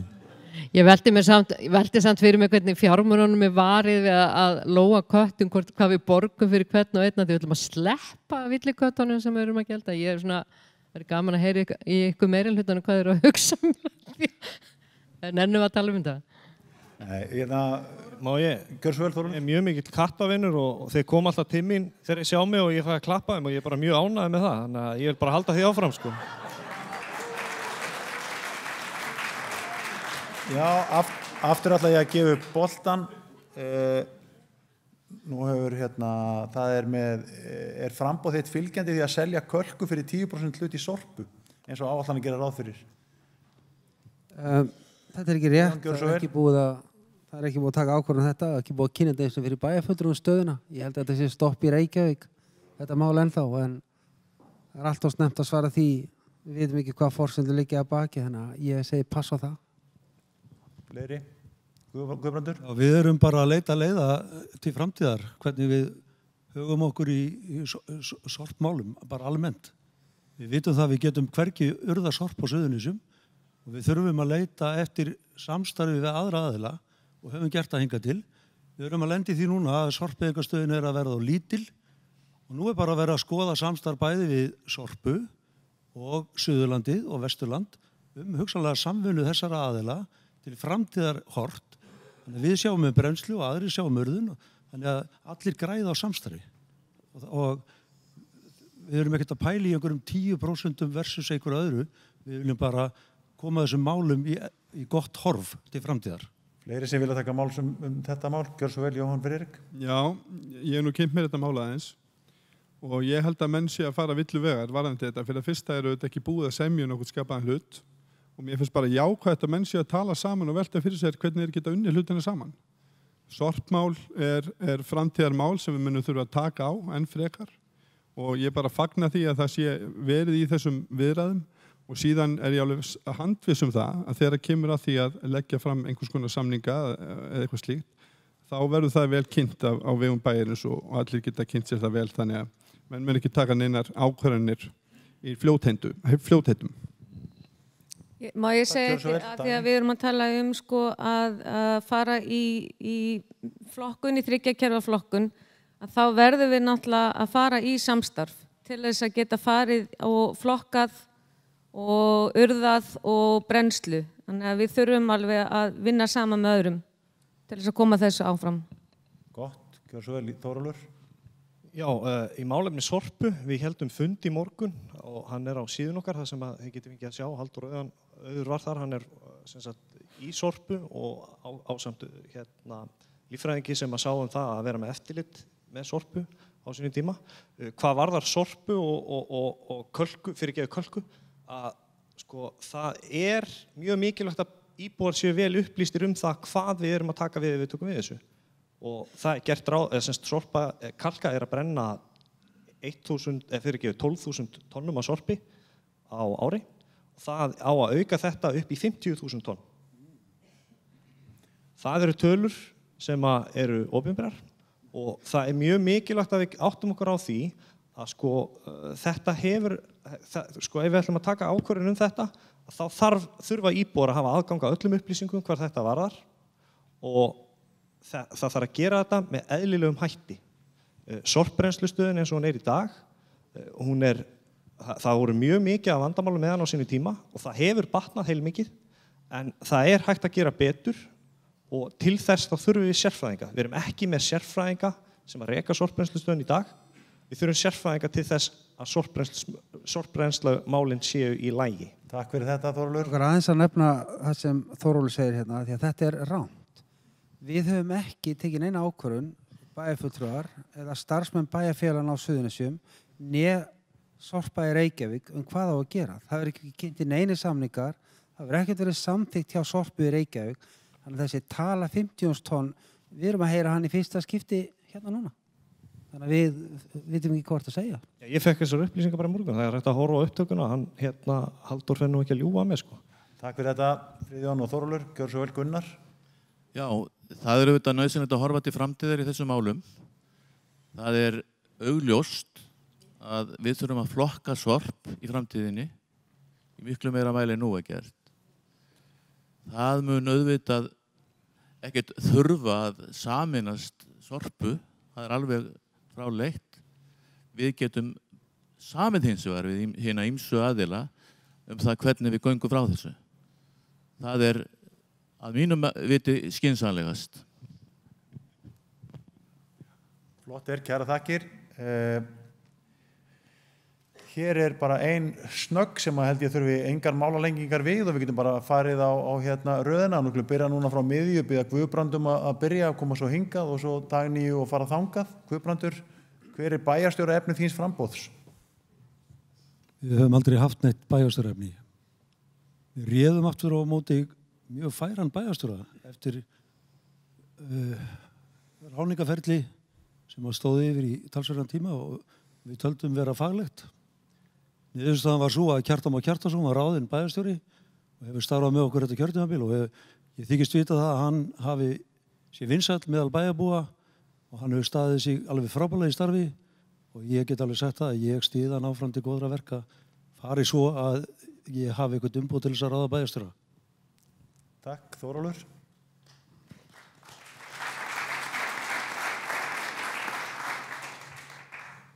Það í okkar stefnu að bæjarstjóri sé kosinn og já, það bara svoleiðis. Takk fyrir. Friðjón? Það ekkert bæjarstjóraefni hjá okkur. Ég segi eins og Guðbrandur að Kjartan hefur staðið sig frábærlega og ef þessi meirihluti verður áfram þá veit ég að við viljum vera áfram með Kjartani. Takk, Gunnar. Það auðvitað lógískt að ráða bæjarstjóra sem ekki bæjarstjórninni. Það þýðir það að hann verður ekki eins valdamikill og vera ef það væri bæjarfulltrúi jafnframt og þess vegna lögðum við að stað í þessa vegferð að ráða nýjan bæjarstjóra eftir síðustu kosningar. Það var í raun og veru stefna Frjáls Afls að fara þá leiðina. Takk fyrir Gunnar. Dagný? Já, ég náttúrulega held að bæjarstjórinn sem var ráðinn af meirihluta á þeim tíma verður náttúrulega bara að fylgja þá næsta meirihluta og fylgja stefnu meirihlutan sem verður næst kosinn. Ég náttúrulega ekki alltaf verið mjög sátt við hann bæjarstjórinn okkar. Ég meina á sínum tíma þegar við vorum búin að knýja fram íbúakosningu að þá lét hann hafa eftir sér í fjölmiðlum að það skipti engu máli hvernig íbúa myndi kjósa varðandi Thorsil að þeir myndi halda ótrauðir áfram. Þannig að ég var náttúrulega ekki hress með það þegar að bæjarstjóri í raun og veru bæjarstjóri að þjóna öllum íbúum, ekki bara meirihluta heldur íbúum líka. Annars ef hann fær að haga sér vel þá bara kannski fær hann að vera áfram. Takk fyrir. Jóhann Friðrik, það spurt bæjarstjóraefni. Já, ég auðvitað stjórnmálum til þess að hafa áhrif og mun ekkert skora stundan eða það verður málið, en við setjum það ekki sem neitt skilyrði eftir kosningar. Ég vil nú að segja það að mér finnst nú mesta happ þessa meirihluta að hafa ráðið framsóknarmann sem bæjarstjóra og ég get alveg séð fyrir mér að styðja þann ágæta mann Kjartan Már Kjartansson áfram ef það verður málið, en við verðum bara að sjá hvað gerist eftir kosningar. Takk, Margrét Sanders. Fyrrum formaður ungra sjálfstæðismanna hefur talað. Leiðileg. Varð aðeins. Ég ætla bara að fá að benda á að þeir eru hvorki svipur hjá Sjón í dag með hvernig þeir voru á sínum tíma undir minni stjórn. Ekki þú heldur. Annar góður punktur. Sko, við erum ekki með bæjarstjóraefni og við höfum alveg sagt það. En ég hef líka sagt það og við erum bara búin að samþykja það að það ekki gott að vera alltaf að skipta ört embættismenn. Við teljum það ekki vanlegt og þess vegna höfum við verið að tala að við styðjum Kjartan Má áfram sem bæjarstjóra. Takk fyrir Margrét Sanders, þá það Margrét Þórhallsdóttir. Já, við viljum efla virt íbúalýðræði og þá teljum við eðlilegast að það verði auglýst staða bæjarstjóra. En ég efar það alls ekki að Kjartan Már verði þá umsækjandi og hann þá mjög hæfur í starfi þar sem hann hefur sinnt þessu starfi síðastliðin 4 ár. Flott kæra þakkir. Ég vil þakka fundarmönnum og kannski þeim sem heima sitja. Ég veit ekki, eins og þið sjáu þá eru allar innsendar spurningar eru nafnlausar. Ég veit ekkert hvaðan þær koma en ég reyndi að komast yfir eins mikið og mögulega gat. Þakka fundarmönnum fyrir frábæra þáttöku með innsendum spurningum og þakka frambjóðendum kærlega fyrir. Nú ætlum við að fara í næsta lið og Gerður tekur við.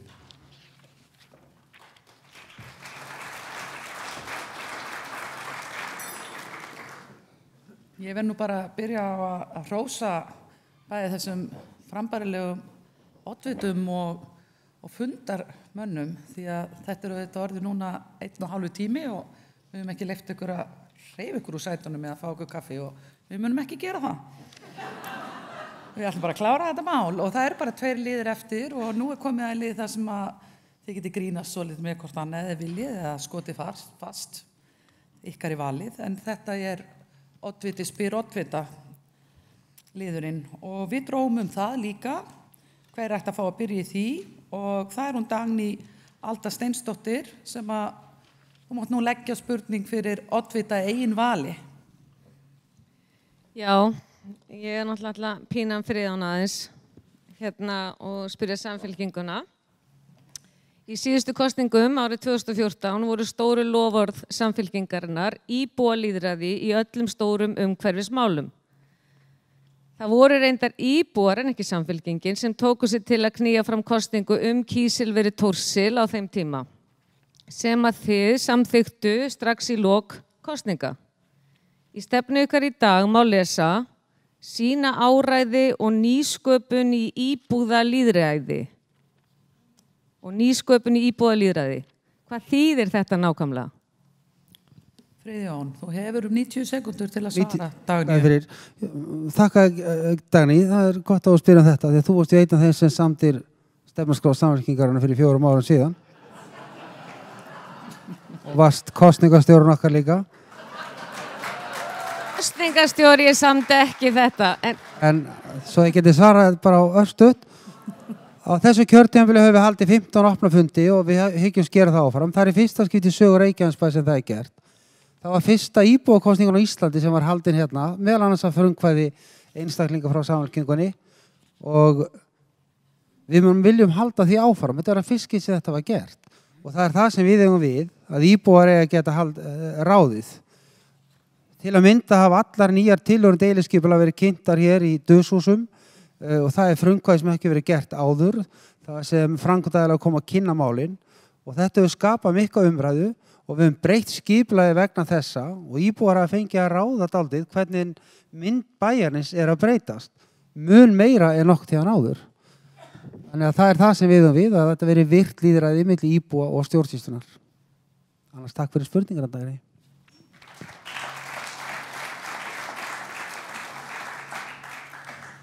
Þá það hann Guðbrandur Einarsson frá Beinni leið sem að færa að spyrja oddvita eigin vali. Já, því að ég nú að vera svo ljúfur og góðum aldrinum, þá ætla ég að spyrja félagið minn Gunnar Þórðarsson. Hann nú alveg svo gamall hvað frjálst ekki skera í málefnum eldri íbúa hér á svæðinu. Já, trúlega ég aldursforsetin hérna, þannig að það ágætt að svara þessu og undirbúa sig vel. Nú, við erum auðvitað hlynnt því að lækka fasteignaskatta hjá eldri borgurum og þá með því að hækka viðmiðunarmörkin. Ég reyndar á því að við eigum að stefna því að lækka fasteignaskatta hjá öllum í framtíðinni þegar að betur árar. En við höfum auðvitað stutt við bakið á eldri borgurum með ýmsum hætti. Við höfum komið að stað þessu merkilega Janusarverkefni sem að veldur heilsueflingu, það heilsueflingar átak sem þýðir það og gefur okkur tækifæri til þess að vera lengur heima, við sem eldri erum. Og það svo líka annað mál að við viljum reisa 60 rýma heimili á Nesvöllum fyrir eldri borgara. Það þörf fyrir það mikil langur biðlisti og við viljum koma því á framfæri við ykkur og þeir sem eldri eru að við viljum gera þetta fyrir ykkur. Nú, ég held ég hafi þetta ekkert meira. Þetta ónæri mér. Takk fyrir Gunnar. Þá það Þórólfur Júlían Dagsson frá Pírötum. Já, ég ætla að beina spurningum minni til Margrétar Sanders og Sjálfstæðisflokksins. Það varðar kísilmálverksmiðju Thorsil. Ætlið þið að koma í veg fyrir það að Eyþór vinur ykkar úr bænum reisi hér kísilmálverksmiðju í Helguvík? Takk.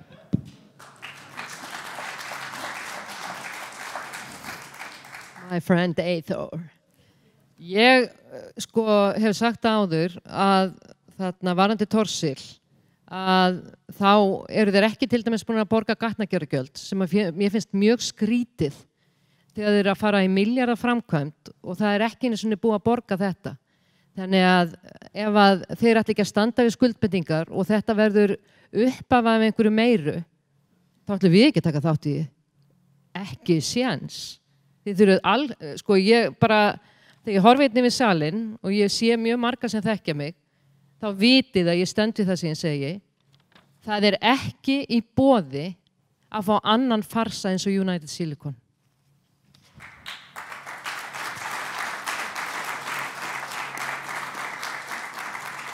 Takk fyrir Margrét. Friðjón Einarsson, hvern vilt þú spyrja? Ég er næst ágjör aldrei hjá hann Bubba, hann er nálgast Guðbrandur eldast. En mér langar að spyrja félagi minn hvatagreiðslur þá og þjónustu við barnafjölskyldur. Ég er nú að velja þannig til að ég er yngstur í þessu meirihluta. Friðjón er eldri en ég.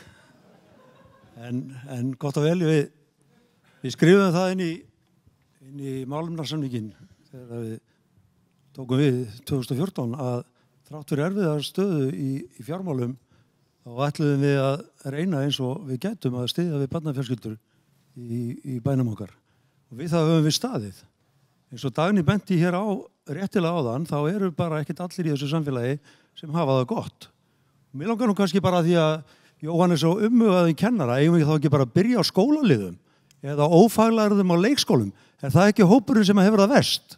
Ef við erum að hugsa þá sem að minnst mega sín í þessu samfélagi. En við vissum það að það er ekkert allir sem að hafa efni á því að stunda tómstundir eða íþróttir og þess vegna lögðum við þá það áherslu að auka hér hvatagreiðslur eins og okkur var fært og fórum úr 10.000 krónur hvatagreiðslu upp í 28. Bein leið lofar nú 50.000 krónur hvatagreiðslu sem að við munum koma í framkvæmd og að því að Magga er nú að lýsa eigið ágæti þá vitið þið sem þekki mig að ég mun standa við það.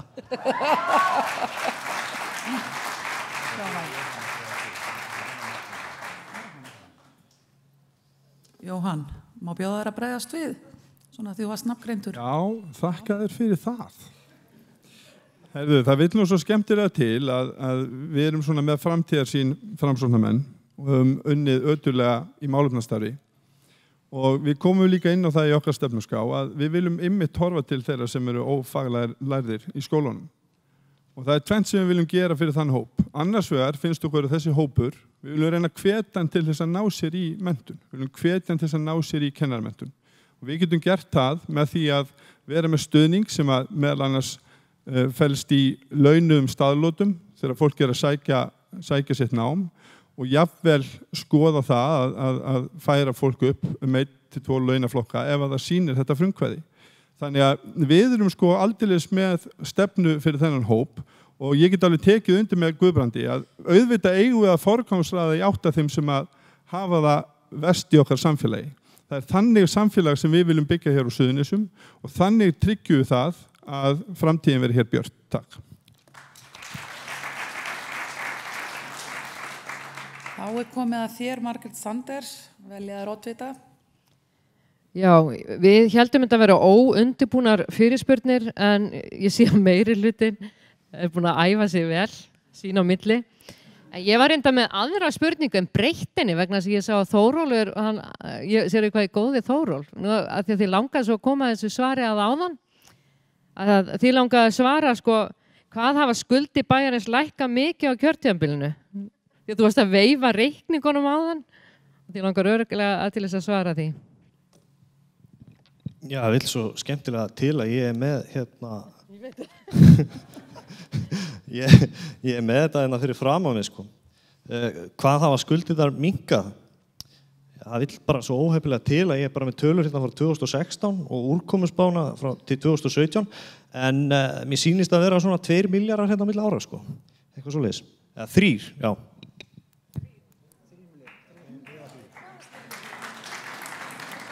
$3 milljarðar. Þá komið að þér, Gunnar Þórarinsson. Þú mátt spyrja oddvita. Já, ég ætla að spyrja fulltrúa Samfylkingarinnar, Friðjón. Eru þið tilbúnir að taka við í Samfylkingunni við rekstri heilsugæslunnar? Viltu ekki mikrofóninn? Já. Ég ekki viss að allir hafi náð þessu.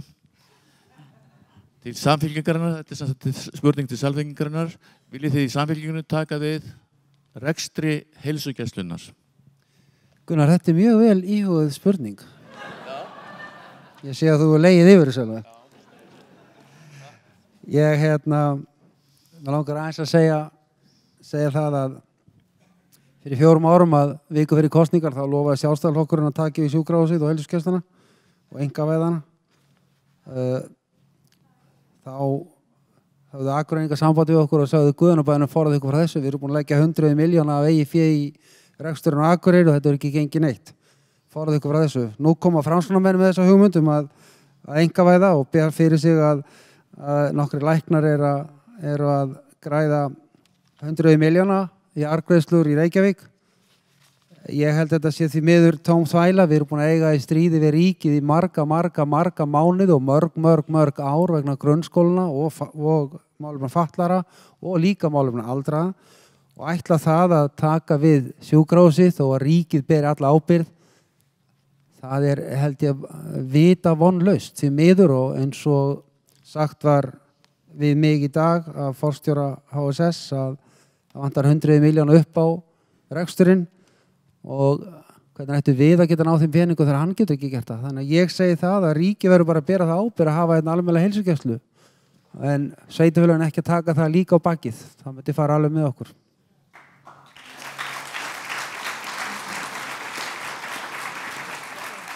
Já, hér. Bara kannski í lokaorðanum eða ekki bara. Örstutt. Kannski örstutt, 20 sekundur. Nei, þá svarar enginn. Það verður allt. Ég ætla að vita hvað ég ætla að fara að segja. Ég sendi þetta bara fyrir honum, ekkert mál. Já, ég ætla að fara að segja að ég var svona stoltur leikskólastjóri að ég var aðeins eldri en hér, þá ætti ég kannski hróskili fyrir uppeldi á þessum frambjóðendum. En það er kannski bara Þórólfur. Já, þetta var ekkert trömplegt þessi liður en það er ekki allir búnir, sko. Þannig að nú ætla ég að bjóða Jóhann, þú mátt spyrja oddvita. Já, takk fyrir það. Ég ætla nefnilega að spyrja Friðjón nefnilega tilbaka varðandi heilsugæsluna. Ef ég skildi þig rétt, Friðjón, þá myndi Samfylkingin ekki taka þátt í því ef að sveitarfélagið myndi leita til ríkisins að koma að rekstri heilsugæslu á Suðurnesjum í Reykjanesbæ. Er það rétt skilið á mér? Ef fjármálaráðherra kæmi og rétti mér 3,5 milljarð þá myndi ég huglega að skoða það en fyrst ég að fá 3,5 milljarð á bankabókinni hjá mér áður en ég hugsaði það að gera það. Já, þér persónulega þá eða? Ekki væri það vera. Það er bara fýblast, sko. Þakka ykkur fyrir og þá er komið að síðasta oddvitanum, það er Margrét Þórarinsdóttir. Gjörðu svo vel, Margrét. Já, nú er ég með spurningu til þín, nafna mín. Nú er ykkar aðalmálefni fyrir kosningarnar, vinnum saman. Heilbrigðisstofnun Suðurnesja býr við fjársvelti. Það er mjög brýnt að ríkisvaldið auki fjárveitingar til HSS eins og hefur komið hér þegar fram, svo hægt sé að halda uppi eðlilegri þjónustu. Miðflokkurinn á Alþingi barðist fyrir auknum fjárveitingum til HSS og flutti breytingatillögu við fjárlögum hækkun til HSS upp á 100 milljóna eins og ég kom fram í áðan. Sjálfstæðisflokkurinn, Framsóknarflokkurinn og Vinstri grænir voru á móti og felldu tillöguna. Ég vil spyrja þig, mín kæra, hvernig eigum að fara því að vinna saman í þessu mikilvæga máli að herja á ríkisvaldið þegar þinn flokkur með fjármálaráðherra fellir tillögu hækkun til HSS?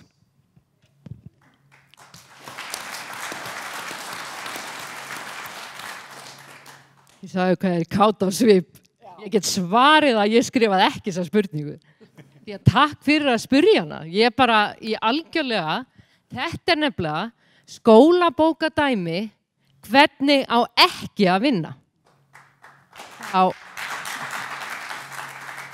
Við sjálfstæðismenn erum ekki saklausir þar, í alvöru. Ekki heldur hinir flokkarnir. Við verðum að vinna saman til þess svona árangri en ekki vera að koma með svona tillögur á þinginu, einhverja populista tillögur. Við náum aldrei árangri ef að sjálfstæðismaður fer upp í pontu á Alþingi og leggur fram tillögu milljarð til Reykjanesbæjar þó að sé góð skýrsla bakvið og þetta skortir. Það verður aldrei þannig. Það vita það allir. Þegar að við stóðum saman og ég sé hérna 2 menn sem að voru með mér í stjórn sjúkrahússins á sínum tíma, þegar það var stjórn og þá kallaðist þetta sjúkrahúsið, Eyjólfur og Jón, þá náðum við þessu að því að við stóðum saman. Stoppópurinn, hann náði árangri að því að við stóðum saman. Við vorum aldrei að berja okkur brjóst að við værum sjálfstæðismenn, samfylking eða miðflokkur. Við vorum öll í þessu, skrifum algjörlega niður hvað ætlum að gera, gerðum tímalínu, unnum þvert á pólitík, þvert á sveitafjölög. Þar náðum við árangri. Við verðum bæjarbúar og öll að vinna saman ef við viljum hífa okkur upp úr þessu og vera sterk. Takk, Margrét. Vinnum saman. Já, ég ætla að vona að við getum treyst þér, Margrét Sanders, en mér finnst þetta ótrúlegt. Þarna er verið að biðja meira fjármagn til sveitafélagsins. Stegi fundastjórun óvart bara tilbaka og ætlaði að svissi yfir í næsta lið og... Þannig að ég spyr bara, þegar fjármálaráðherra, þannig er bara lögðið fram breytingartillaga og mér finnst sorglegt að þessi flokkar sem eru í ríkisstjórn skildu hafa fellt þessa breytingartillögu. Þá hefur Margrét komið því á framfæri. Við förum yfir í næsta lið. Kæra þakkir. Þessi liður var svona settur upp til þess að fólk út í sal og heima geti hugsað svona, er einhver strakiti í gangi? Og ég ætla ekki að sjálfur að taka draga neina áleittanir, nema að við ákváðum að vera eiga smá inn í tíma. Ef að tími gæfist, þá yrði þessi spurning að koma og ég held hún eigi sérstaklega við núna eftir þessa umferð. Ég ætla fyrst að spyrja oddvita meiri hluta samstarfsins og svo hina oddvitana. Þetta er bara mjög einföld spurning, fyrst til oddvita meirhlutana og Fríðan ef þú byrjar, ef þið fáið áframhaldandi umboð til þess að mynda meirhluta þessi 3 framboð, munið þið gera það? Já. Gunnar? Já, segi ég. Guðbrandur? Já, ef að það eru skilaboð frá kjóstöðum þá munum við gera það. Ok, þá skulum við fara hringinn hjá minnihlutanum eða þeim sem ekki mynda meirihlutan, svo umorðiðan og svo pólitískt rétt. Og ef ég byrja á þér, Þórólfur, ef að þessi núverandi meirihluti nær ekki meirihluta, mynd þú þá byrja á því að reyna að vinna með hinum áður en að tala við núverandi meirihluta? Þetta er svolítið flókin spurning. Það eru 8 hérna, sko. Það er hellinga nýju fólki. Sko, að sjálfsögðu munum við skoða alla möguleika, en það er náttúrulega ekki hægt að vinna með þeim flokkum sem að hafa einmitt sinnt lélega, enga ábyrgð í fjármálastjórnun og annað og það er búið að vera gríðarleg spilling hérna í bæjarfélaginu. Spurningin var bara, er það fyrsti valkostur að leita til hinna? Já, það er eitt flokkur sem við gætum ekki unni með og það er flokkurinn sem þarf að taka til heima á sér og það eru sjálfstæðisflokkurinn. Takk fyrir. Dagný? Spurningin er einföld, ef að núverandi meirihluti heldur ekki velli og þú ert inni, muntu vilja tala fyrst við hina áður en tala við þá? Nei, ég meina tala bara við alla, bara þeir sem að nálga stefnu okkar mest að þá greinilega myndum við vinna saman. Það verður ekki meira til miðju og í miðjunni. Jóhann? Við auðvitað göngum óbundin til kosninga, það ætti ekki að koma neinum á óvart. Auðvitað ef við fáum ekki hreinan meirihluta, þá munum við auðvitað skoða alla kosti.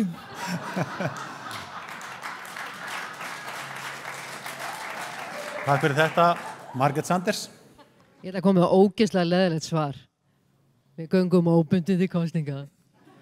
Það bara þannig. Ég held að það bara rétt sem Bubbi segir, það eru kjósendur sem ráða og það þarf að lesa bara tölunum hvað kjósendur eru að biðja um. Flott, takk. Margrét Þórarins. Við verðum bara að bíða og sjá hvað kemur upp á kjörkossunum en við erum opin fyrir öllum góðum hugmyndum og teljum að geta unni með öllum. Flott, takk.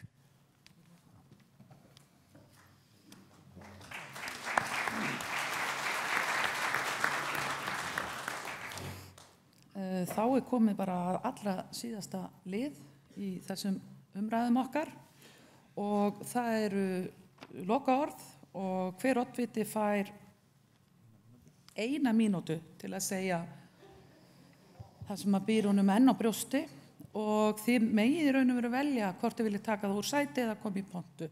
Valið er ykkar, það er búið að draga röðina og fyrstu tekur til máls Þórólfur Júlían Dagsson fyrir hönd Pírata. Bara valið þitt. Ég ætla að þakka fyrir frábæran fund og við komum ekki tómhent hingað, við komum með gjafir og ég er með gjafir fyrir alla hina flokkana og þetta er í svona fallegum lituðum pókum. Frjálst afl, gjörðu svo vel. Samfylking. Sjálfstæðisflokkurinn, Bubbi, þú fara á eftir sko. Sjálfstæðisflokkurinn. Og miðflokkurinn, Leikur. Frjálst afl.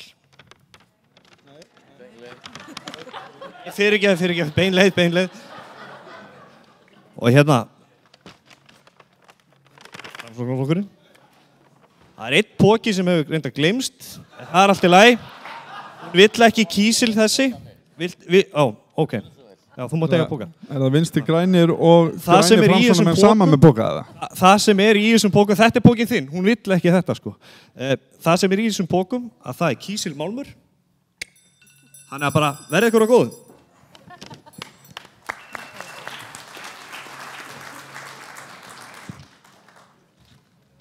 Næstu tekur til máls Guðbrandur Einarsson, oddviti beinna leiðar. Ég er númer 6. Ég er númer 2. Afsakið, ég ætla að fara í dálk númer 3. Næst tekur til máls Dagný Alda Steinsdóttir, oddviti Vinstri grænna.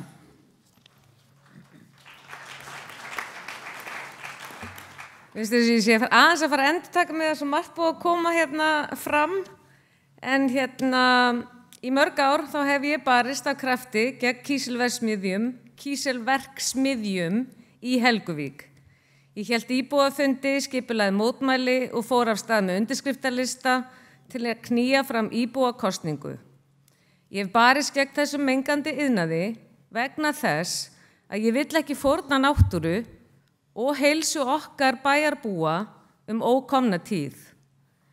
Eins mikið og er rætt United Silicon, þá megum við ekki gleyma Thorsil. En allt virðist stefna í aðra risavaxna kísiliðju. Skemmst er frá því að segja að ítrekað hafa bæjaryfirvöld gefið frest á greiðslu gatnagerðargjalda sem segir mér að stóriðju vitleysan heldur áfram í Helguvík. Það furðar mig að menn skorti vilja og þor til að láta hér staðar numið í ljósi fyrri reynslu.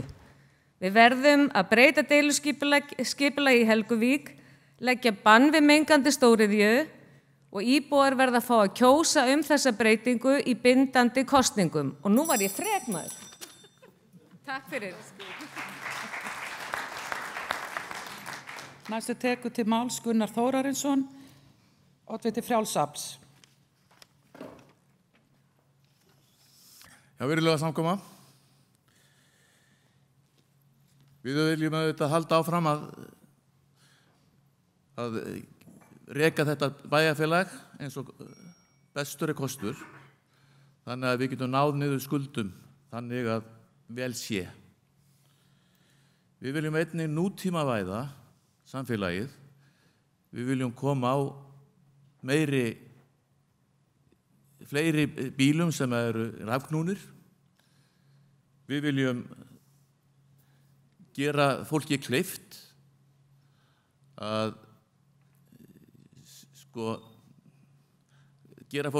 að koma með nýja bíla sem eru rafknúnir. Nú, í þriðja lagi, þá viljum við stuðla að fjölbreytni, þannig að við getum sameiginlega unnið að, já, ég ætla bara að klára setninguna. Við viljum stuðla að fjölbreytni í atvinnulífinu, þannig að við getum alveg örugglega fengið betur og velunum störf fyrir fólki hér á svæðinu.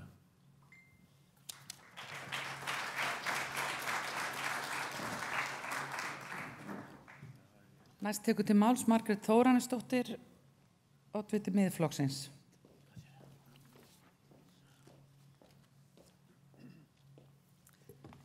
Já, við nöfnurna vorum að spá í hvort við fengjum ekki aðeins lengri tíma. Við höfum fengið að tala svo lítið í kvöld. Ég er allt skráma. Já, það er eins gott.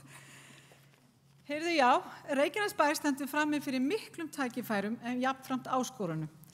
Fordæmulaus fólksfjölgun kallar á margvísleg úrlausnar efni. Miðflokkurinn leitar ávallt skynsamlega lausna. Við hlustum á öll sjónamið og munum standa með bestu lausnunum.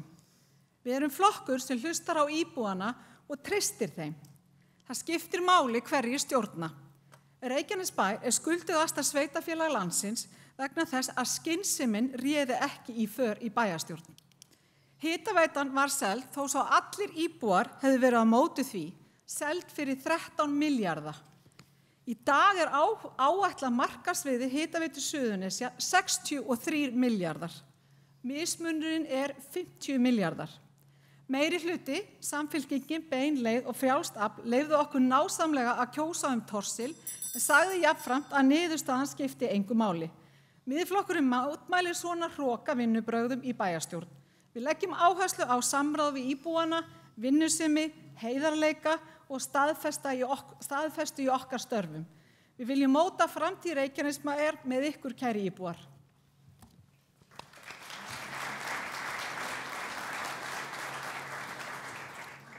Næst tekur til máls Margrét Sanders, oddviti Sjálfstæðisflokksins.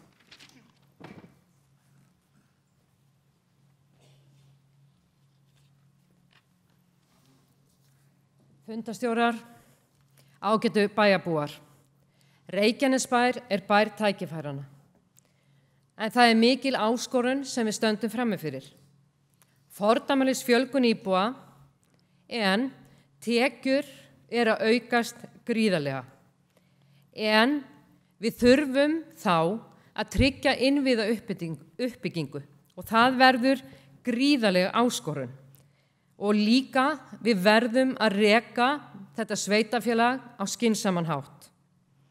Reynsla og þekking úr atvinnulífinu sem formaður Samtaka verslunar og þjónustu og framkvæmdastjóri hjá Deloitte í 17 ár, þá tel ég að það skipti sköpum að hafa skýra stefnu, forgangsraða rétt og sýna ráðdeild og fagmennsku. Ég óska eftir stuðningi við að leiða næstu bæjarstjórn. Það eru nýir tímar framundan. Setjum Reykjanesbæ í fremstu röð, en til þess þarf að setja X við D.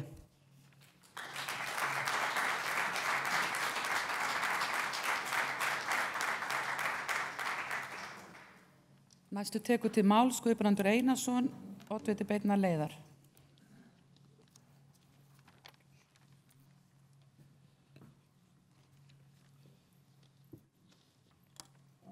Ég finnst það svolítið merkilegt að standa hér og hafa rætt hér á heilum fundi málum sveitarfélagsins að þess að við myndist nokkuð skapað hlut á fjármál. En gott og vel ágæti bæjarbúi, kosningar næstkomandi laugardag geta skipt sköpum framtíð Reykjanesbæjar. Það hefur nefnilega komið í ljós á síðastu kjörtímabili, eins og Margrét Þórarinsson sagði, að það skiptir máli hverju stjórna. Tölurnar tala sínu máli. Bein leið sem var til fyrir síðustu kosningar átti þess kost að taka þátt í meirihlutasamstarfi að afloknum þeim kosningum og taka þátt í því að snúa við þeirri erfiðu stöðu sem uppi var. Þessa ábyrgð axlaði Bein leið og árangurinn er augljóst hverjum þeim sem vita vill. Nú gefst okkur tækifæri til þess að halda áfram á sömu braut stöðuleika og ábyrgðar. Margt hefur áunnist, en það er margt sem bíður okkar. Bein leið er áfram tilbúin til góðra verka, tilbúin til að takast á við þær áskoranir sem við stöndum andspænis og tilbúin til að leggja góðum málum lið. Verum framsækin, áræðin og sanngjörn. Styðjum við fólk sem þorir og vill. Beina leið áfram. X við Y á laugardag.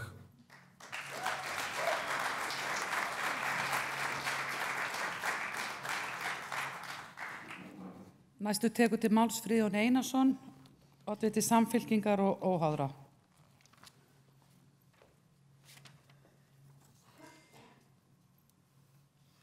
Kæru gestir, fundasjórar, takk fyrir frábæran fund.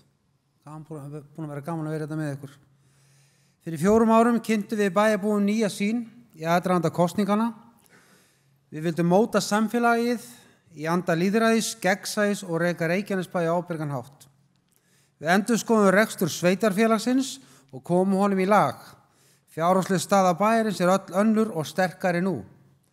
Við settum skýr mörk á milli stjórnmálamanna og rekstrar bæjarins. Réðum ópólitískan bæjarstjóra, tryggðum að allar ráðningar án afskipta stjórnmálamanna og gerðum stjórnsýsluna gegnsærri. Við höfum stjórnað bænum okkar í undanfarin 4 ár og opnari og ábærgari hátt en áður og okkur tókst að hlífa fjölskyldum bæjarins á erfiðum tímum með því að þrefalda hvatagreiðslur, hækka styrki til íþróttafélaga og umönnunargreiðslur til dagforeldra. Tiltektin var drjúg, verkefni var stórt, en með samstilltu átaki bæjarbúa og bæjarstjórnar tókst það. Nú er tími til að láta samfélagi njóta árangursins sem við höfum öll náð saman. Gott er að geta byrjað því að skila árangurinn í ábyrgari rekstri bæjarins til fjölskyldana, lækka útsvarið á næsta árum 300 milljónir eins og ákvæðið hefur verið. Takk fyrir stuðninginn og þolinmæðina við endurreisn bæjarins. Takk fyrir, áfram Samfylking.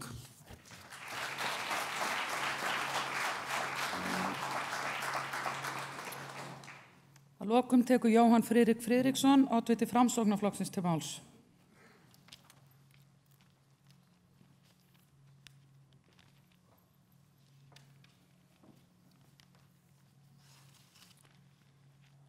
Kæru bæjarbúar, á laugardaginn kjósum við okkur nýja bæjarstjórn.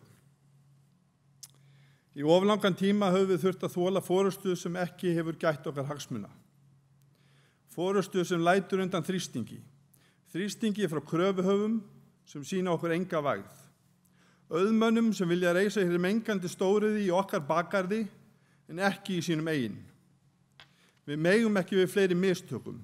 Það er komin tími á faglegri vinnubrögð, þar sem heilsa íbúa er sett í fyrsta sæti. Það er komin tími á bæjarstjórn sem forgangsraðar í átta velferð okkar og barnan okkar. Það er komin tími á trausta fjármálastjórn sem tryggir þá uppbyggingu sem nauðsynleg er til þess að samfélagið okkar geti vaxið og dafnað. Við ætlum að efla heilsugæsluna og standa vörð öflugt menntakerfi. Við getum gert það.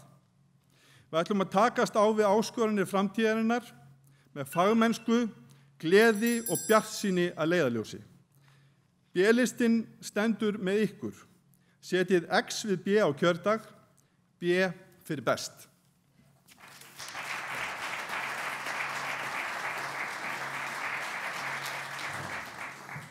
Ég þakka öllum oddvitum frambúðana kærlega fyrir þessi góðu lokaorð. Ég vil þakka Gerði Pétursdóttur kærlega fyrir aðstoðina og einnig vil ég þakka bæði Reykjanesbæ fyrir að lána okkur húsið og Páli og félögum hjá Víkurfréttum fyrir að sinna samfélagslegri skyldu og varpa þessum fundi út á netið. Að svo komlu máli þá þakka ég ykkur fundamönnum og þeim sem heima er að fylgjast með fyrir góðan fund og segi fundi slitið.